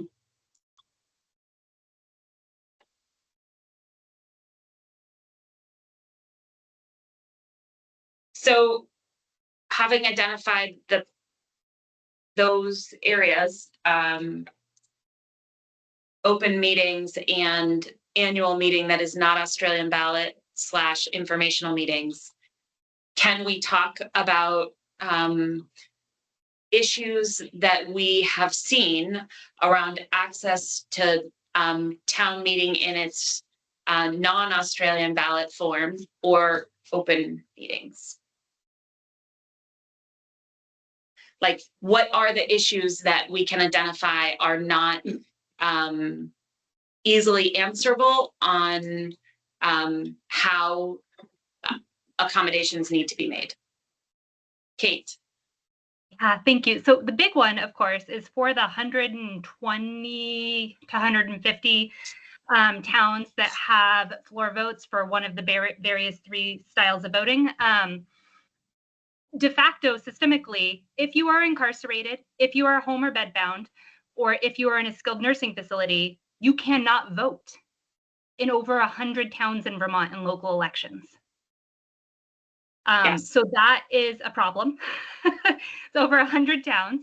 And it's actually going in, you all at Secretary of State's office will have the data better than I do. But based on the Excel spreadsheet, it's actually getting worse. It got better for a time. I think it was like 100 or 90 towns, and now it's like back up to 150 for one of the 3 styles of voting, including officers, public options, budget. And then the other piece of it, and this also goes to, I think, number 2 of the working group charge about barriers to running for office.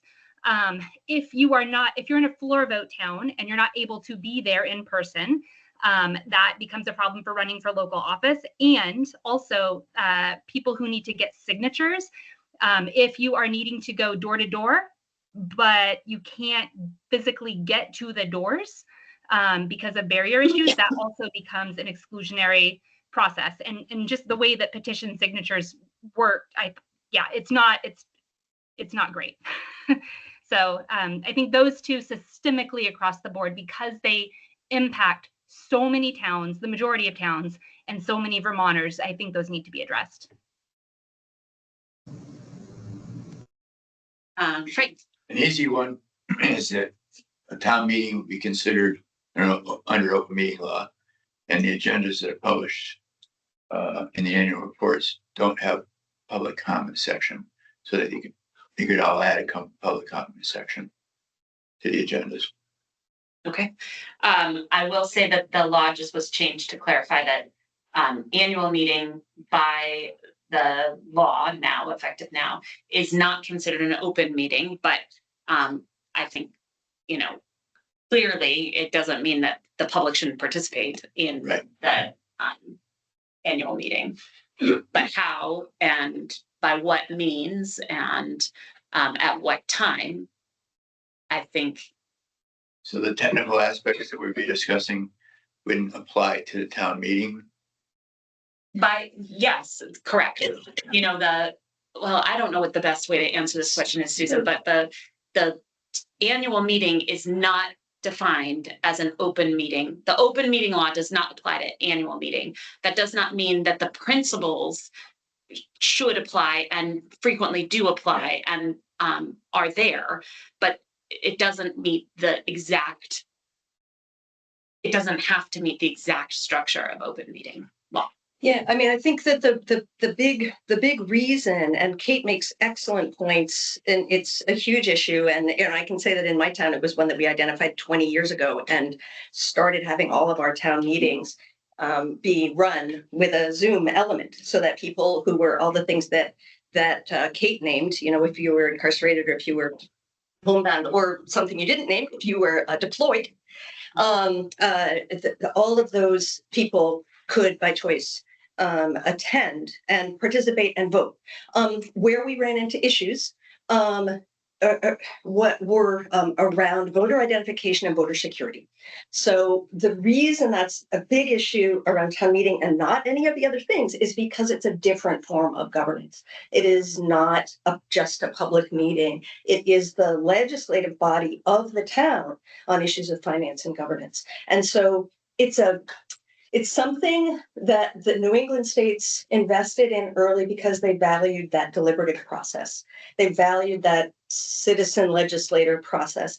And that's why it's stuck. I don't think it's stuck because it's tradition or it's because it's how we always done it or because we're trying to leave people out. It's stuck because there's a value to those kinds of conversations. So the question that I am passionate about is, how do we get a both and? How do we have those deliberative processes and not leave people out? And that was, I feel like, pretty successfully done with a Zoom element, but there's a voter identification,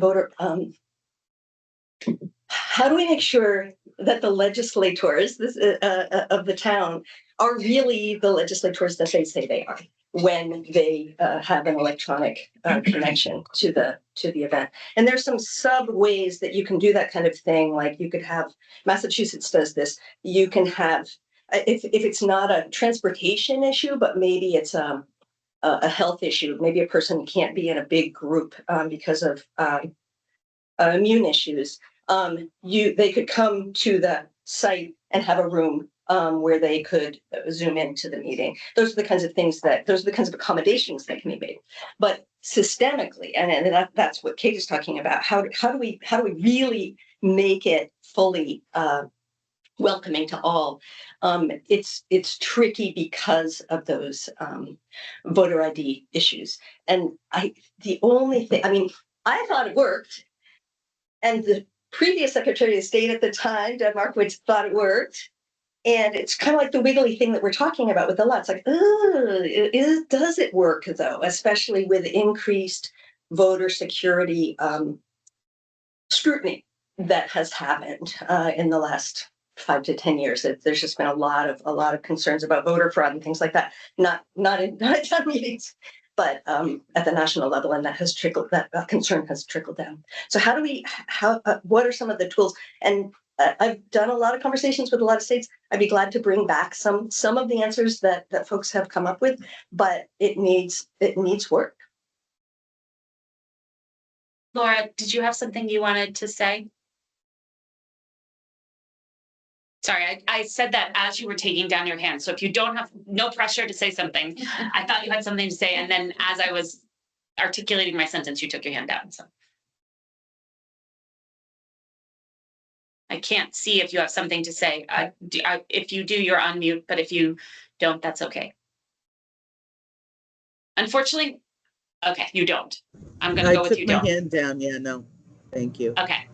Unfortunately, just so you know, Laura, for your name is right over your mouth. So I can only see your eyes and your forehead. I can't see your mouth. So when I can have a sense of if you're talking, but it's just like the way your camera is, you're low on the screen. So I don't know why that's happening, and I don't know how to solve it from our Stop sharing. Stop sharing. Stop sharing the field. Stop sharing the agenda. There you are. Ah, perfect. Thank you. Now I can see your full face, which is very helpful. Thank you. So, and I think that issue is part of the work about electronic voting. So other things besides remote participation and remote voting that need to be discussed by this group. I think I'll just add that our charge is not just for polling places, right, which are affiliated with town meetings of the voters, but public meeting locations as a whole, which is bigger. Yeah, I was trying to like I know limit the question that we're talking about and then go to the larger question. But yes, all of it's on the table. We have to discuss all of it. I just related to annual meeting, are there other challenges that people have heard about, understood besides remote participation, remote voting when there is not an Australian ballot answer? Just to clarify, sorry, I might be a little ignorant. What do you mean by annual meeting? Town meeting? Yeah. When the voters gather as opposed to a meeting of a public body of elected or appointed officials. Yeah. The language is used similarly in different parts of the statute, so it is inherently confusing. I think no matter what it is, I'm sick of hearing the same quote. Why am I being treated like a second class citizen? Yeah. And that, yeah. So how are ways that you have heard or seen that people are being treated like a second class citizen? Because I think we all have heard that, but I think it's good. Like put it this way.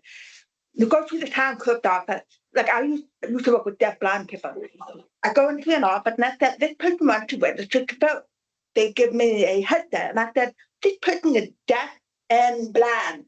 They give me something in Braille. This person doesn't know Braille. And then they go, how are they going to vote? What am I, chopped liver? I'm helping them. They're like, how do you know we're not going to manipulate? And I said, if I do that, I'll lose my job. Right. That's so it's another example. A hearing blind person, a friend of mine, and saying to me, every time we would go into a poll election location, and I tell them I'm deaf, they just look at me and freak out and go, I need help. And I'm like, I'm talking to you. You help me. Why are you freaking out? There's nothing to freak out about. Yeah. So what I'm hearing is what I'm hearing about your example is people need a lot more education and training on how to be respectful, empathetic, and also helpful when somebody with a disability is coming to participate in our democracy. Yeah. And so how do we provide that training? How do we provide that expectation of, I could just do the training. Well, that would be great. but you're one, and you said you're one woman, so and you appear to be one woman. So we want to make sure that you'll be mad how much I've done in 4 years, and I'm able to do it. Yeah. So manage it on my schedule, and I make it happen. Yeah. I really say thank you, and also want to make sure that we put in the report that you have the resources to do that, so that it can happen on a very broad scale. I mean, that's what I do. I provide technical guidance to both local and state and community agency, what they can do, not just interpret it, any kind of level of accessibility for people with or without hearing and vision issues. Yeah. This is what I do. And I think I speak for all of us. Thank you, because we need you. Cynthia, I see your hand was up, and then Mohammed, I'm going to go to you. So second class citizenship in town meetings, straight up intimidation is a thing.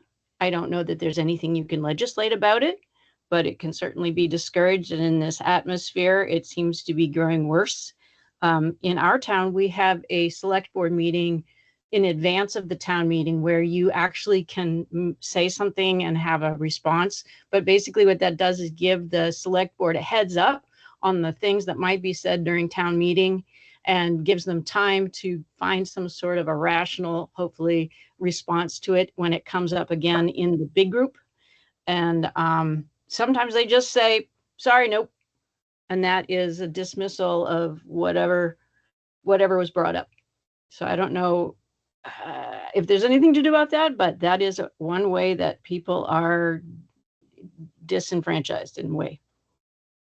Yeah, that was Cynthia. Yeah, can you describe the kind of intimidation that we're talking about? Are we talking about physical or emotional, or because I think they're dealt with differently. Some of them are really illegal. Yeah.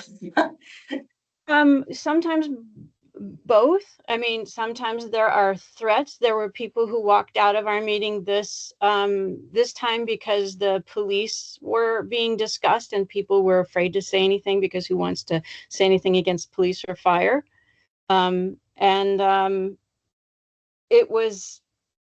It's as if by the time we get to town meeting, the select board has already made up their mind and they are prepared to knock down whatever comes up. And if they don't have a good reason, they'll just say it's not happening. So I would say both emotional and sometimes just sort of a invisible kind of threat of you don't want to get on the wrong side of the police because they will pull you over and give you random tickets if you speak against them.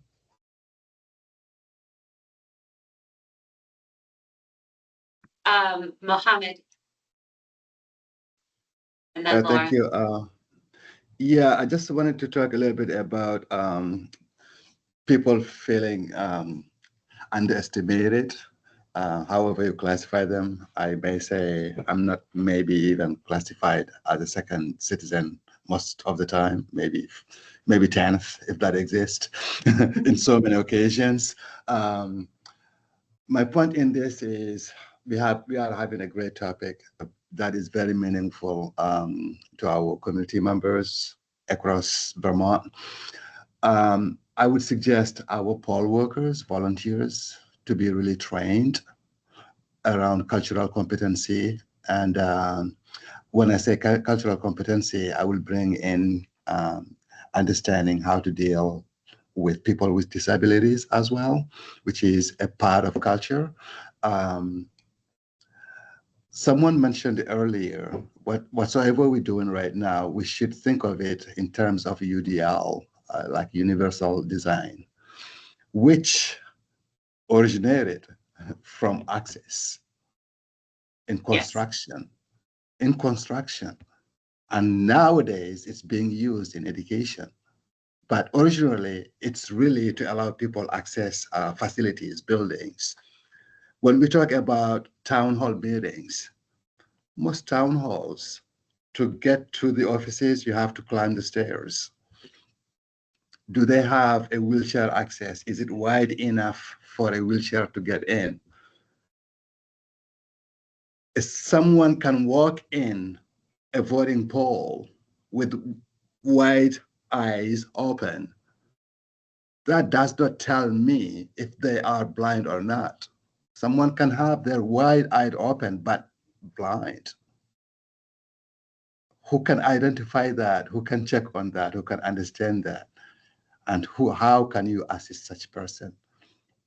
And one needs to know how to assist a person with disability, because you just don't jump on somebody and grab their wheelchair and try to assist them. That actually can offend them and hurt their feelings as well.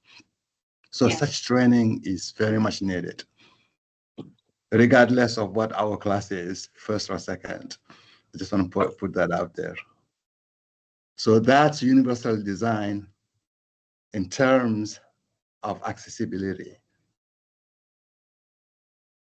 I can talk more about I can talk more about UDL. I do it in everything I operate. It's a framework I love. Thank you. Thank you, Mohammed. I'm glad that it's a framework you love, and we're lucky that you're here. And I just want to say, nobody should think that they're a second-class citizen or a 10th-class citizen. That breaks my heart.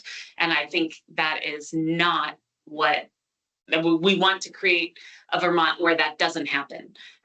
And so I just want to say very clearly, don't like that. And I'm committed to changing that as best we can. Thank you. I'm sorry that ever happens. Laura. It does a lot. We're here to help the world get better. Yeah, Thank you. I'm confident that it does. There is no question in my mind that is what is happening. And it is abhorrent and needs to stop. So, Laura. And it happened to me a lot personally. And I'm at the part where unfortunately in recent years I've decided to do absent ballot because of that. Yeah. And that is a curtailment of your voting ability and your access to democracy. I mean, particularly when we're talking about annual meetings where there is not a vote by Australian ballot. So it's hard and wrong, and I'm sorry that has happened to you. And I have to just pause and acknowledge that 2 people in this room have said that they've been treated as second class or 10th class citizens, and probably more of us have. I have as well for other reasons. So I just want to acknowledge that and I guess hold space for that those statements and to say that it's wrong. Laura. So I just wanted to sort of add to what Laura and Mohammed are saying. Disability Rights Vermont does do some, I mean, we're talking about ability bias here. When someone walks up to a bank teller or to a polling place attendant or in any situation, and they are obviously a person with disabilities and they automatically get an attitude that is really about the polling place operator or the bank teller's own ability bias, and their own personal discomfort, their own personal lack of understanding about what they're supposed to do regarding the challenge of having to deal with someone in a different way that makes it more accessible for the person that they're serving. That's all ability bias stuff. And I am sure there are probably a number of us in this group who are trained professionals who understand, who've had sensitivity training, who understand ability bias, understand that, maybe we ourselves don't approach those situations with bias, but so many people don't understand that they're operating from a place that a person without disabilities is normal, and that's the normal, and that everything else is not normal. Everything else is a challenge, and it's the responsibility of the person with disabilities to somehow rise to normal. And so Disability Rights Vermont does do training for that, but I agree with Laura and Mohammed that there needs to be training for not all of our state workers, polling place workers who interact with the public, who don't understand that they're operating from a place of ability bias. Certainly could use a training, but if it's a recommendation that we can make as a way of trying to, remove certain barriers for people, there are resources in our community that can help with that. And so, I mean, that training exists. So whether or not people can absorb it, understand it, change their behaviors and attitudes, right? I don't know if it was Tim or someone just said, we can't really control, right? Like how people are going to respond and if people are going to change, but certainly the training can be provided to try to lower some of those biases and make, change attitudes. And I think I just want to not put a large emphasis on it, but we're talking about ability bias, but there's also cultural bias, English speaking bias, sexuality bias, there's class bias, there's age bias, there's a lot of biases that we all do and we all have to fight against, and we have to be trained to do it. And the first, I'm sure there's more than what I just named, but we all do it, and we all have to be trained to fight against that urge of that cultural training that we all have received from a very, very young age, and that categorization that we do. And we all have to do that. And yes, to Tim's point, that I'm not, please just be careful about the chat. Please come on and talk if you're saying something, but maybe that, whether or not someone can hear it and do it is a whole other thing, but knowing that training exists, and I don't know whether we require the training, whether we make, there's a ton of questions there. But we all need to do that. And I don't want to take it off of ability bias, but there's so many biases that we all have. I have a question. If someone did experience anything of that nature, is there a place where people can file a complaint? A bias. About their experience, anything related to town meeting, election polls and whatnot. I'm gonna let Jenny answer that. Sure. Well, the Vermont Human Rights Commission has the authority to investigate complaints of violation of public accommodation laws, which does trickle down to the municipal level. So there is a state entity that has an investigative arm. They focus most of their efforts on education. I think that's a resource issue. But that is the entity of which I'm aware locally. And the body itself, one can make a complaint to the body itself. Oh, of course. And so I'll step back and say the open meeting law explicitly states that it expects public bodies to comply with the whole assortment of anti-discrimination laws that we have on the books at the state level. And so one could informally complain to the body, of course, but one could file an open meeting law violation complaint as well, in addition to addressing the substantive issue externally. So that works really well for open meeting, less so for annual meeting. Correct. The public accommodations would still apply to annual meeting. Correct. Yes. Mohammed, do you have a comment to make, or is your hand lingering? Thank you for checking. Not at this time. Thank you. Okay. Do you mind lowering your hand so I don't make that mistake again? Thank you. Laura. I was just going to say, also in response to what Mohammed had said before about physical accessibility to the buildings, Disability Rights Vermont is also tasked with doing polling place surveys, right? So we go to the survey centers, we evaluate them for their compliance with ADA, right? And then we send recommendations to the polling places about their accessibility. Now, mind you, that doesn't cover all of that is the site accessibility, right? For people who are going to the site location. We aren't tasked yet with the technical stuff so much, technical accessibility, which is why us having this working group is important for us to, because there are already some checks and balances in place for physical accessibility, but not necessarily other means of accessibility.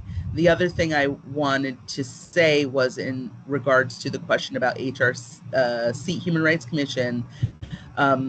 Disability Rights Vermont partners a lot with Human Rights Commission because we do get those complaints from people in the public and we actually have a current case that we're co-working on with them about public meeting accessibility. And so HRC does a lot of the investigation for sure. And then in certain situations where there are additional steps that need to be taken, whether it's a mediation or a litigation, we sometimes partner with them on stuff like that. So there are resources out there for people when their rights have been violated.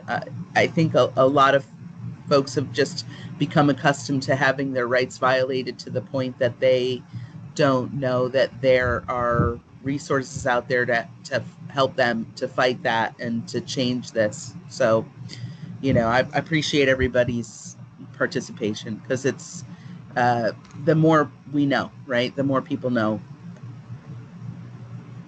Laura, can disability rights share any documentation about the results of the polling location findings?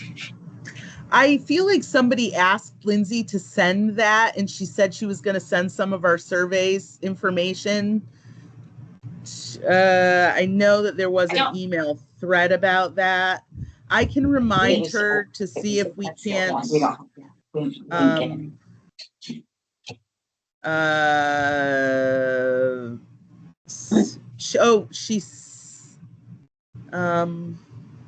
I will look into it, because I know we obviously we have our polling place, all the results of our polling place surveys collected. And I know that there were a bunch of surveys that were done previous to the 2024 general. So I will and that's check public into information. That. I believe public so. Information. Okay. Yeah. I wasn't sure about that piece. I'll look. I feel like there was some conversation about that. I don't know if there was follow through, but I know that there's certainly been. I know that I saw somebody posted 2018 polling place surveys, but there have been more recent ones than that. So there may have been follow-up, but if you could do it again, I apologize to say that would be really helpful, and we can make sure that people have access to that. Yeah. Kate.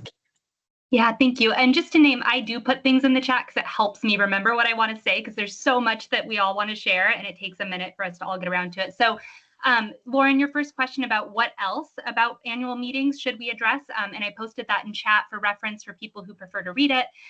So just the same typical things: lack of plain language, lack of physically accessible buildings, lack of interpretation, lack of electronic or accessible printed documents in advance, aisleways not accessible, no sound systems, lack of meetings that happen at most convenient times and locations, no ADA accessible parking. The tools exist, but no one knows how to use them. So elevators. Kate, I'm going to ask you, Kate, can I just ask you to slow down a little bit? We have someone who's having a translator. So if you could just be a little slower, that would be great. Yep. And also why I put it in the chat as well. And so all of those issues that we know exist, right? And then the other piece that I want to name is that, and this came up at a meeting previously that Laura Cushman wasn't at, people were like, oh, there's a guide that or there's findings that shows where is accessible and where is not accessible. That's not exactly correct. It shows the places that have the infrastructure and those that don't, but just because you have the infrastructure does not mean that you check the ADA box. I want to be really clear about that. There's exhaustive evidence from our peers all around the state on town meeting day that it's great that they have the Omni ballot. It's year 3 now, and they've never been able to use the Omni ballot, right? Or there is a place that has, like all the elevators, all the back entrances, but nobody is there to unlock it. So that continues to be a problem.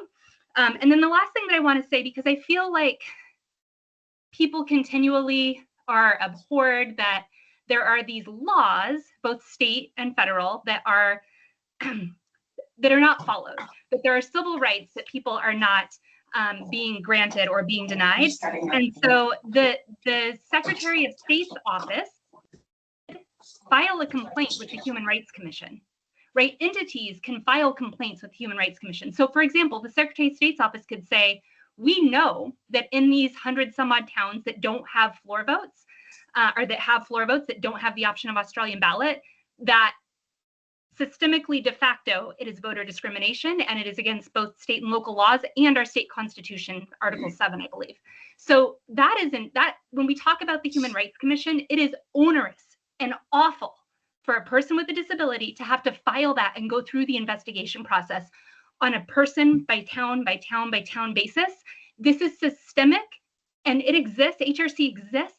And wouldn't it be amazing if where we identified that civil rights are being denied as a whole across the state, that places like Secretary of State's office said, yes, we are filing a complaint.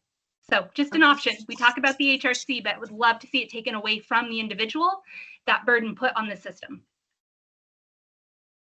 And I think, If I may add, so a while ago, one of you talked about the physical accessibility of these versions.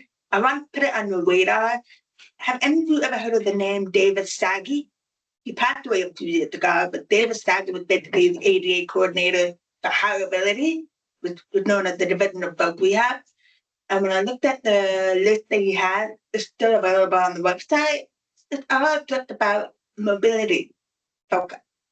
And I was there, and I get a lot of complaints how a lot of conference rooms, none of them, in fact, I found out literally none of them have a hand loop system. And because it costs money. So for example, I'm trying to get BGF, the Secretary of Office, the Agency of Human Services to, figure out funding to create one of the conference rooms in the Waterbury State Complex office. It costs $14,000. And now they're expecting Dale to foot the bill. And I was like, oh, if we're going to expect Dale to foot the bill, that means nobody but Dale can use the conference room.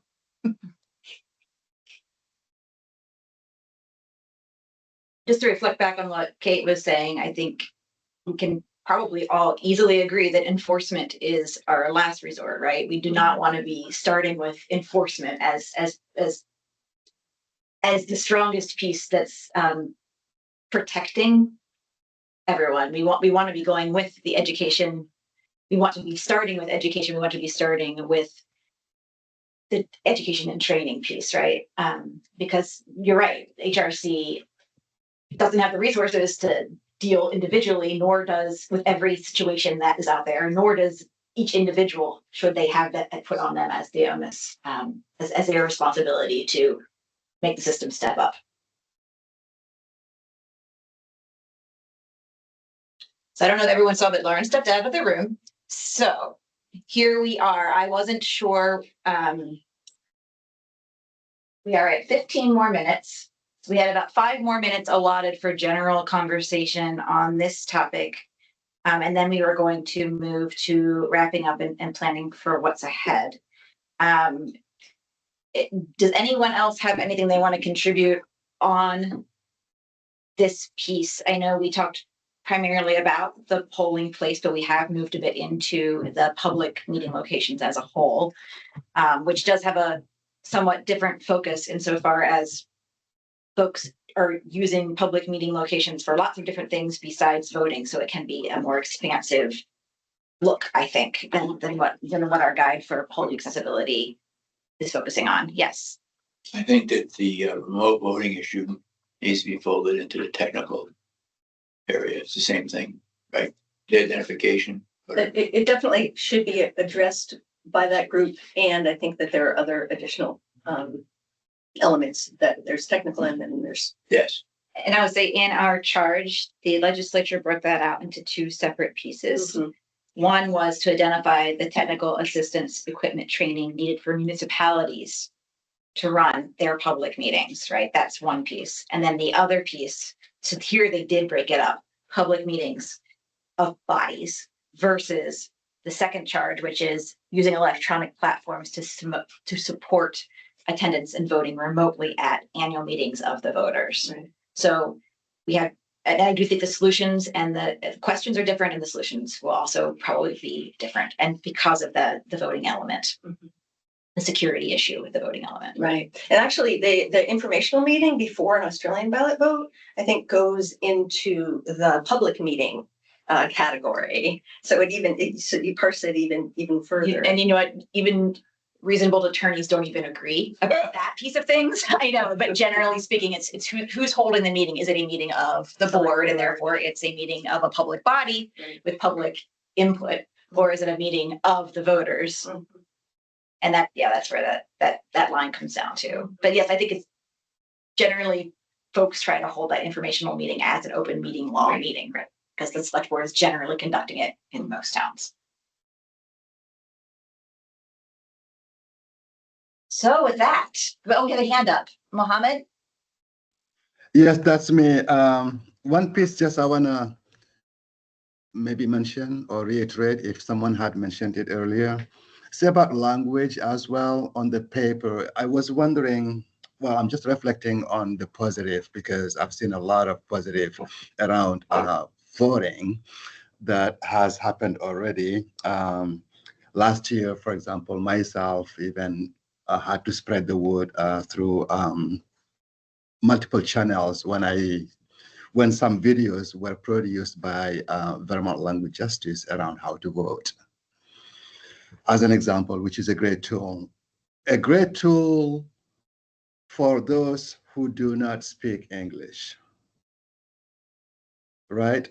And a great tool for those who have not had the chance maybe to be educated or literate in general. And when I mentioned that, in Vermont, we do have some Vermonters born in Vermont, raised in Vermont. It does not mean they are all literate. So I'm going to count them in. And to me, that's about inclusion and equity as well. Not all Vermonters had the chance to be educated, to go through a paper, identify who's candidate to vote for and how to do it on the paper. So I'm pointing this out just to thinking whether there could be a video recording mock voting for those individuals to learn on how to actually even vote once you are in the facility. And Laura's got her hand up.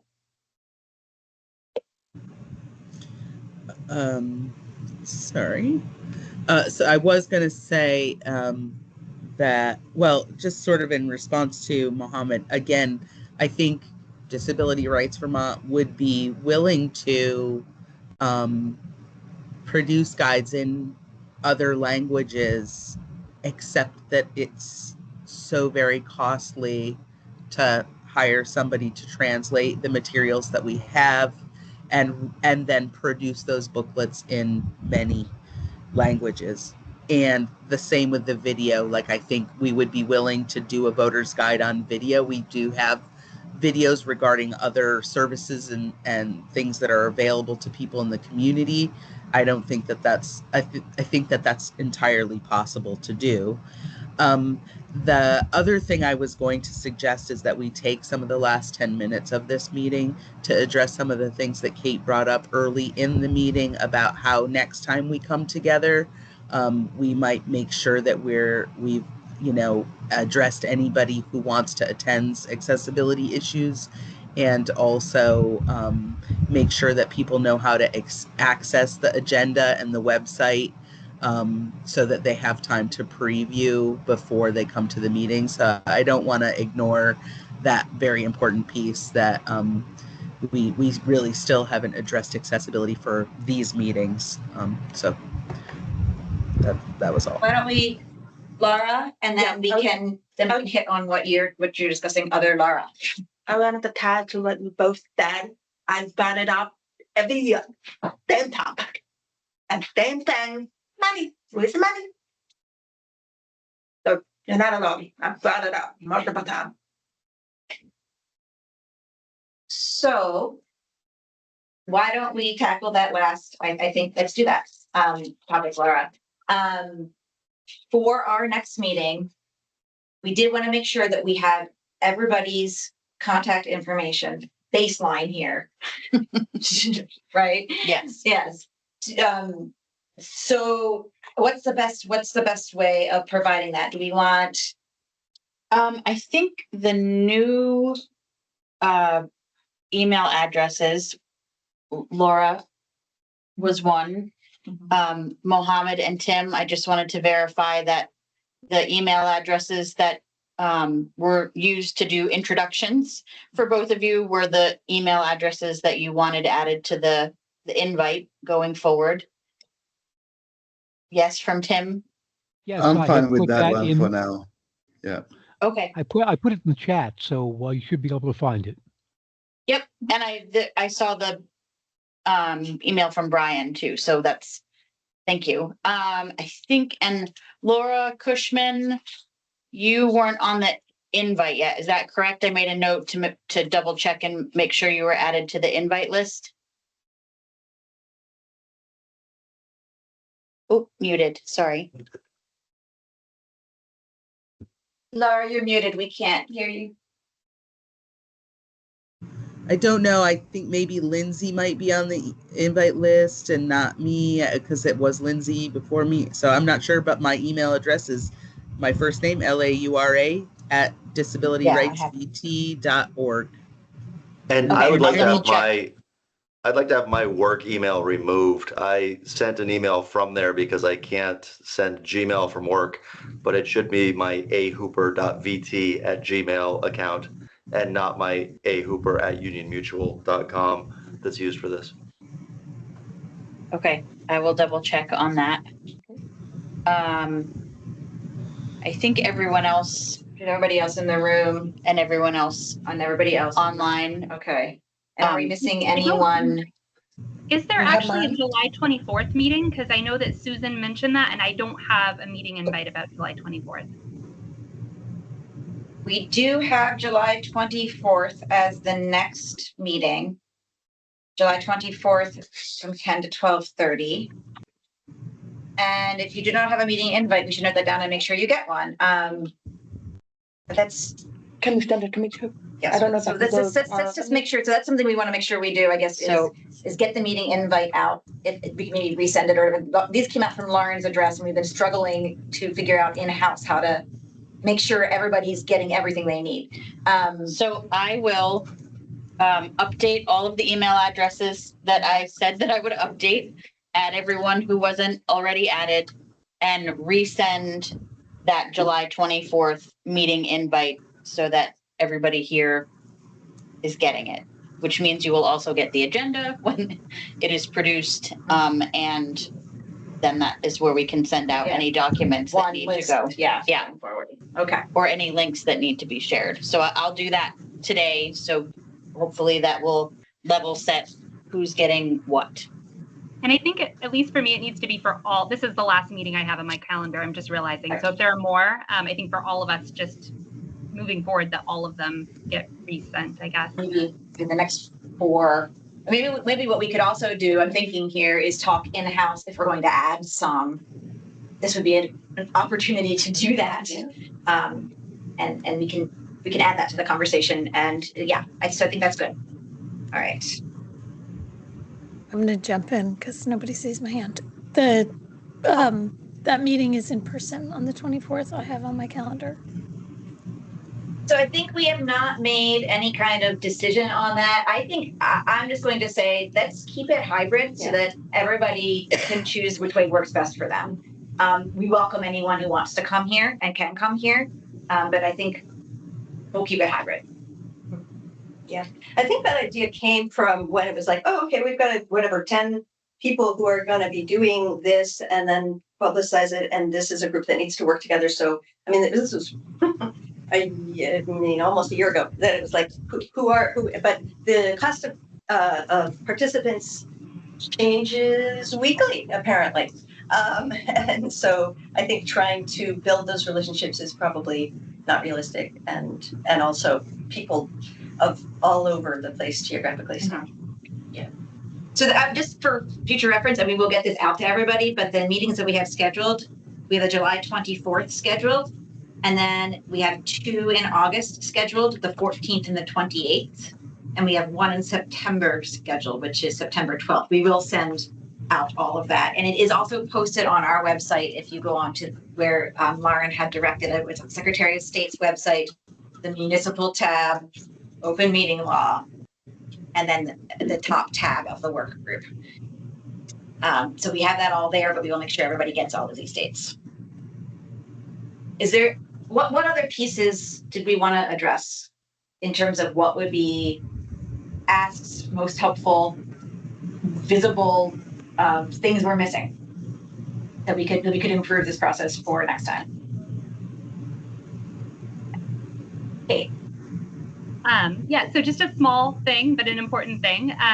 So if you can share who people can direct reasonable accommodations requests and access needs to, just as a standard, super great. Also making sure that anything that is shared has an electronic option in advance too, would be super great. I also, oh, there is some background noise happening. The other thing, oh, I just lost my train of thought now. What was the other thing? There's one more thing. Sorry, the background noise lost me. I'll come Just a back to moment. it. Okay. So we said, making sure everybody knows who they can direct reasonable access requests to, making sure anything that's sent out or to be discussed is also done so in advance electronically, so people can have that in front of them. Yes. And also the last thing is I had also put this in chat because it didn't feel necessary to say it aloud. And I also emailed Kelly and Jenny, but it would be super helpful to have a list. I did not see it on the website of what the working groups are. I know some have met before. And so I don't know, like if you could share who, like some of the things have, like there've been working documents that had been created. So if you could just share what the working groups are, who the members are, and then who we can contact to be included on a working group, because I was waiting to see what representation was to make sure that there's just adequate representation on each group. Like I wouldn't be doubling up like if, you know, Laura was on, either Laura was on one of the work groups. So under the open meeting law, I think that if we as a Secretary of State become that hub and start designating folks and coordinating that, we are then calling those work groups committees that need to be meetings that need to be warned with agendas, as opposed to in conversations of interested people who are going to then come back and do that work here. So I don't think that I don't think that we can commit to posting a list of here's all of these subgroups that we're doing and here are the members and here is their tasks.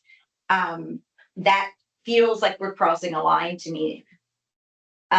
Maybe we could just reiterate which people said they were going to be the point person for each topic, and then that would be who you. If you could send out, if you're able to send out an email that says these are the topics that people volunteer to be point person for, contact that person if you want to be involved. Does that sound reasonable? No. Maybe we can just go through them one by one right now and just say who the contact person is for each group. I understand the workaround and I have concerns about it. Yeah. OML conflict here. We're just discussing it. I hear you. I'm not sure how else to handle this. As Lauren said, we at the Secretary of State don't have the ability to set up formalized subgroups as committees. And so, but we also don't want to prohibit people from doing work outside. And in fact, it makes a lot of sense for people to be gathering together and talking these things over. But I don't have a direct solution that establishes that in which we can say we're going to establish committees of this group and then provide the administrative and legal support to those committees, which is what we are under statute required to do for this group. I don't think there's anything that would happen in those conversations or groups that would not be put through the finest sieve of this full group before it ever became anything meaningful. I mean, that's the upside is have those conversations and never worry that they're not going to be seen by this fuller group. Yes, go ahead, Frank. I think in training, I think with the OML is avoiding chains and email chains and that conflict where it gets icky.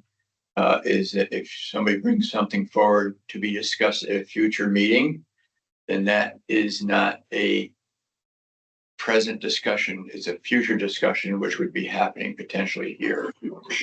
So I noticed Mohammed and then Laura have their hands up. I'm mindful that we're over time and that I don't want to run this any further, but I would like to let those two folks contribute what they would like to say. Mohammed? Yeah, I am slightly not clear about what is being said in not having a clear and transparent list of subcommittees. To my understanding, yes, you may have some internal laws that I have not seen, but I've been and I am currently in other boards where we have subcommittees, and those are all listed and transparent, and everyone knows who is in which group. By that, we would, I mean, I can picture it as, I'm not saying you have to do it because I saw it done, but I'm just saying it's possible that we have a spreadsheet that would list each committee on its own tab, or a working document, whatever the format is. I'm not just, I don't think this should hurt anyone else, because we are all in one group here, and this very one group is being divided into subcommittees. Hence, it makes sense that we know who is in which. I just want to add that piece. And if you think your laws don't allow that, I would suggest we review those laws as well. I don't think it is being divided into subcommittees. Am I right about that? I mean, I didn't sense, I felt like there are some people who are having a conversation about technology. Am I right? And I mean, it's not like people are going off and. So I think the ask here has been for us to publish and the ask was a list to publish what these groups, who's heading them up, who's members of them. And I believe the charge, am I right about that? That was the ask. And that was a line that I felt made me uncomfortable. And so that's what we're processing right now. Okay, thank you. Yeah, I think we can say in this group who is the leader, and people can identify themselves to that leader. But I agree with Jenny, if we will be violating the open meeting law if we do that without the infrastructure, which will require hybrid meetings, public access in a physical location, and IT infrastructure. And again, I would love to say that the Secretary of State could do that. We can't. And I have to maintain that we can't. And I'm really sorry about that. So I think everyone in this group should know who is the organizer on those topics. And I have Megan as IT, Laura as accessibility, Laura Cushman, sorry, and Susan for electronic voting. What? At town meeting. And town meeting, yes. At town meeting. At town Not meeting. electronic voting in general. Yes. Yes, at town meeting, yes. Sorry. Am I missing anybody? So that we know. And the second piece, was that the piece? That was the piece. And I think while you were out, we collected the email addresses that everyone prefers to use. And we're going to also try to resend out the meeting invites for the rest of the meeting. Perfect. Schedule, so that for the next 4 dates, and potentially discuss in-house whether we want to add any to that. Great. Laura, please. And I'm sorry I had to step out. I think, and also we were going to identify who can be reached out to for accessibility for the next meeting, was something that we discussed.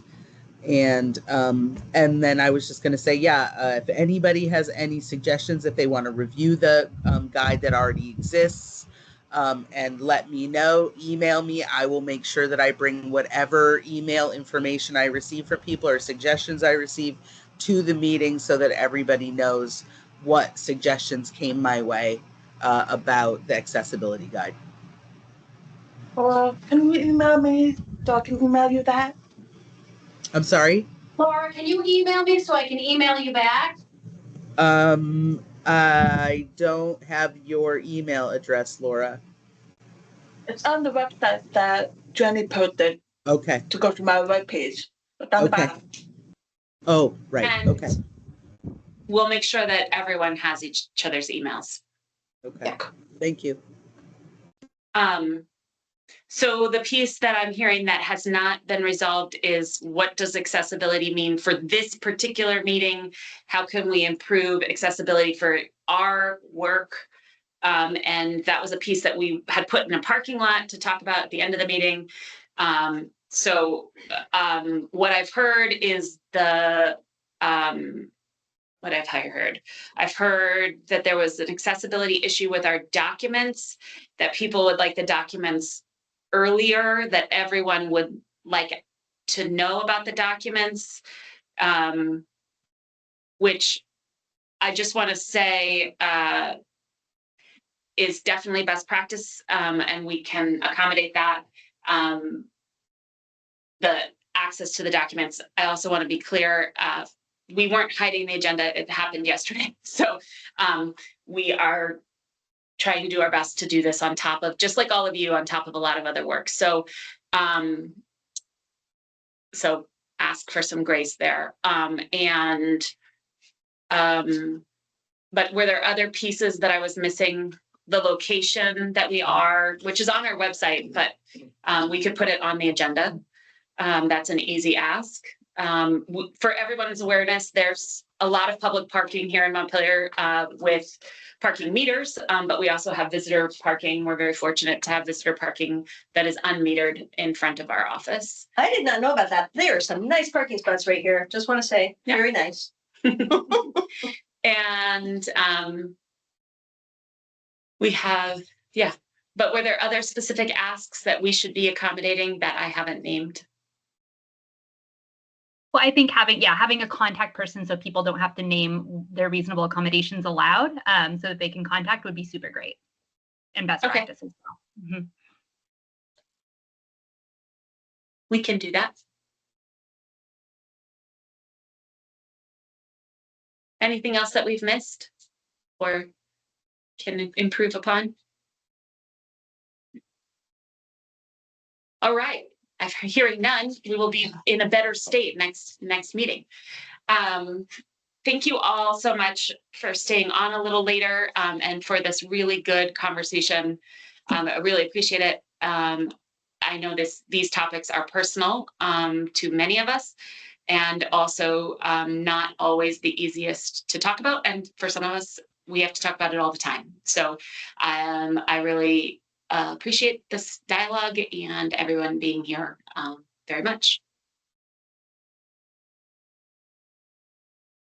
Thank you, everyone. Nice to meet you all. Thank you. Thank you. Nice to meet you too. Bye. All right. I just want to say thank you. Yeah. I really, really appreciate you being here. Well, I should.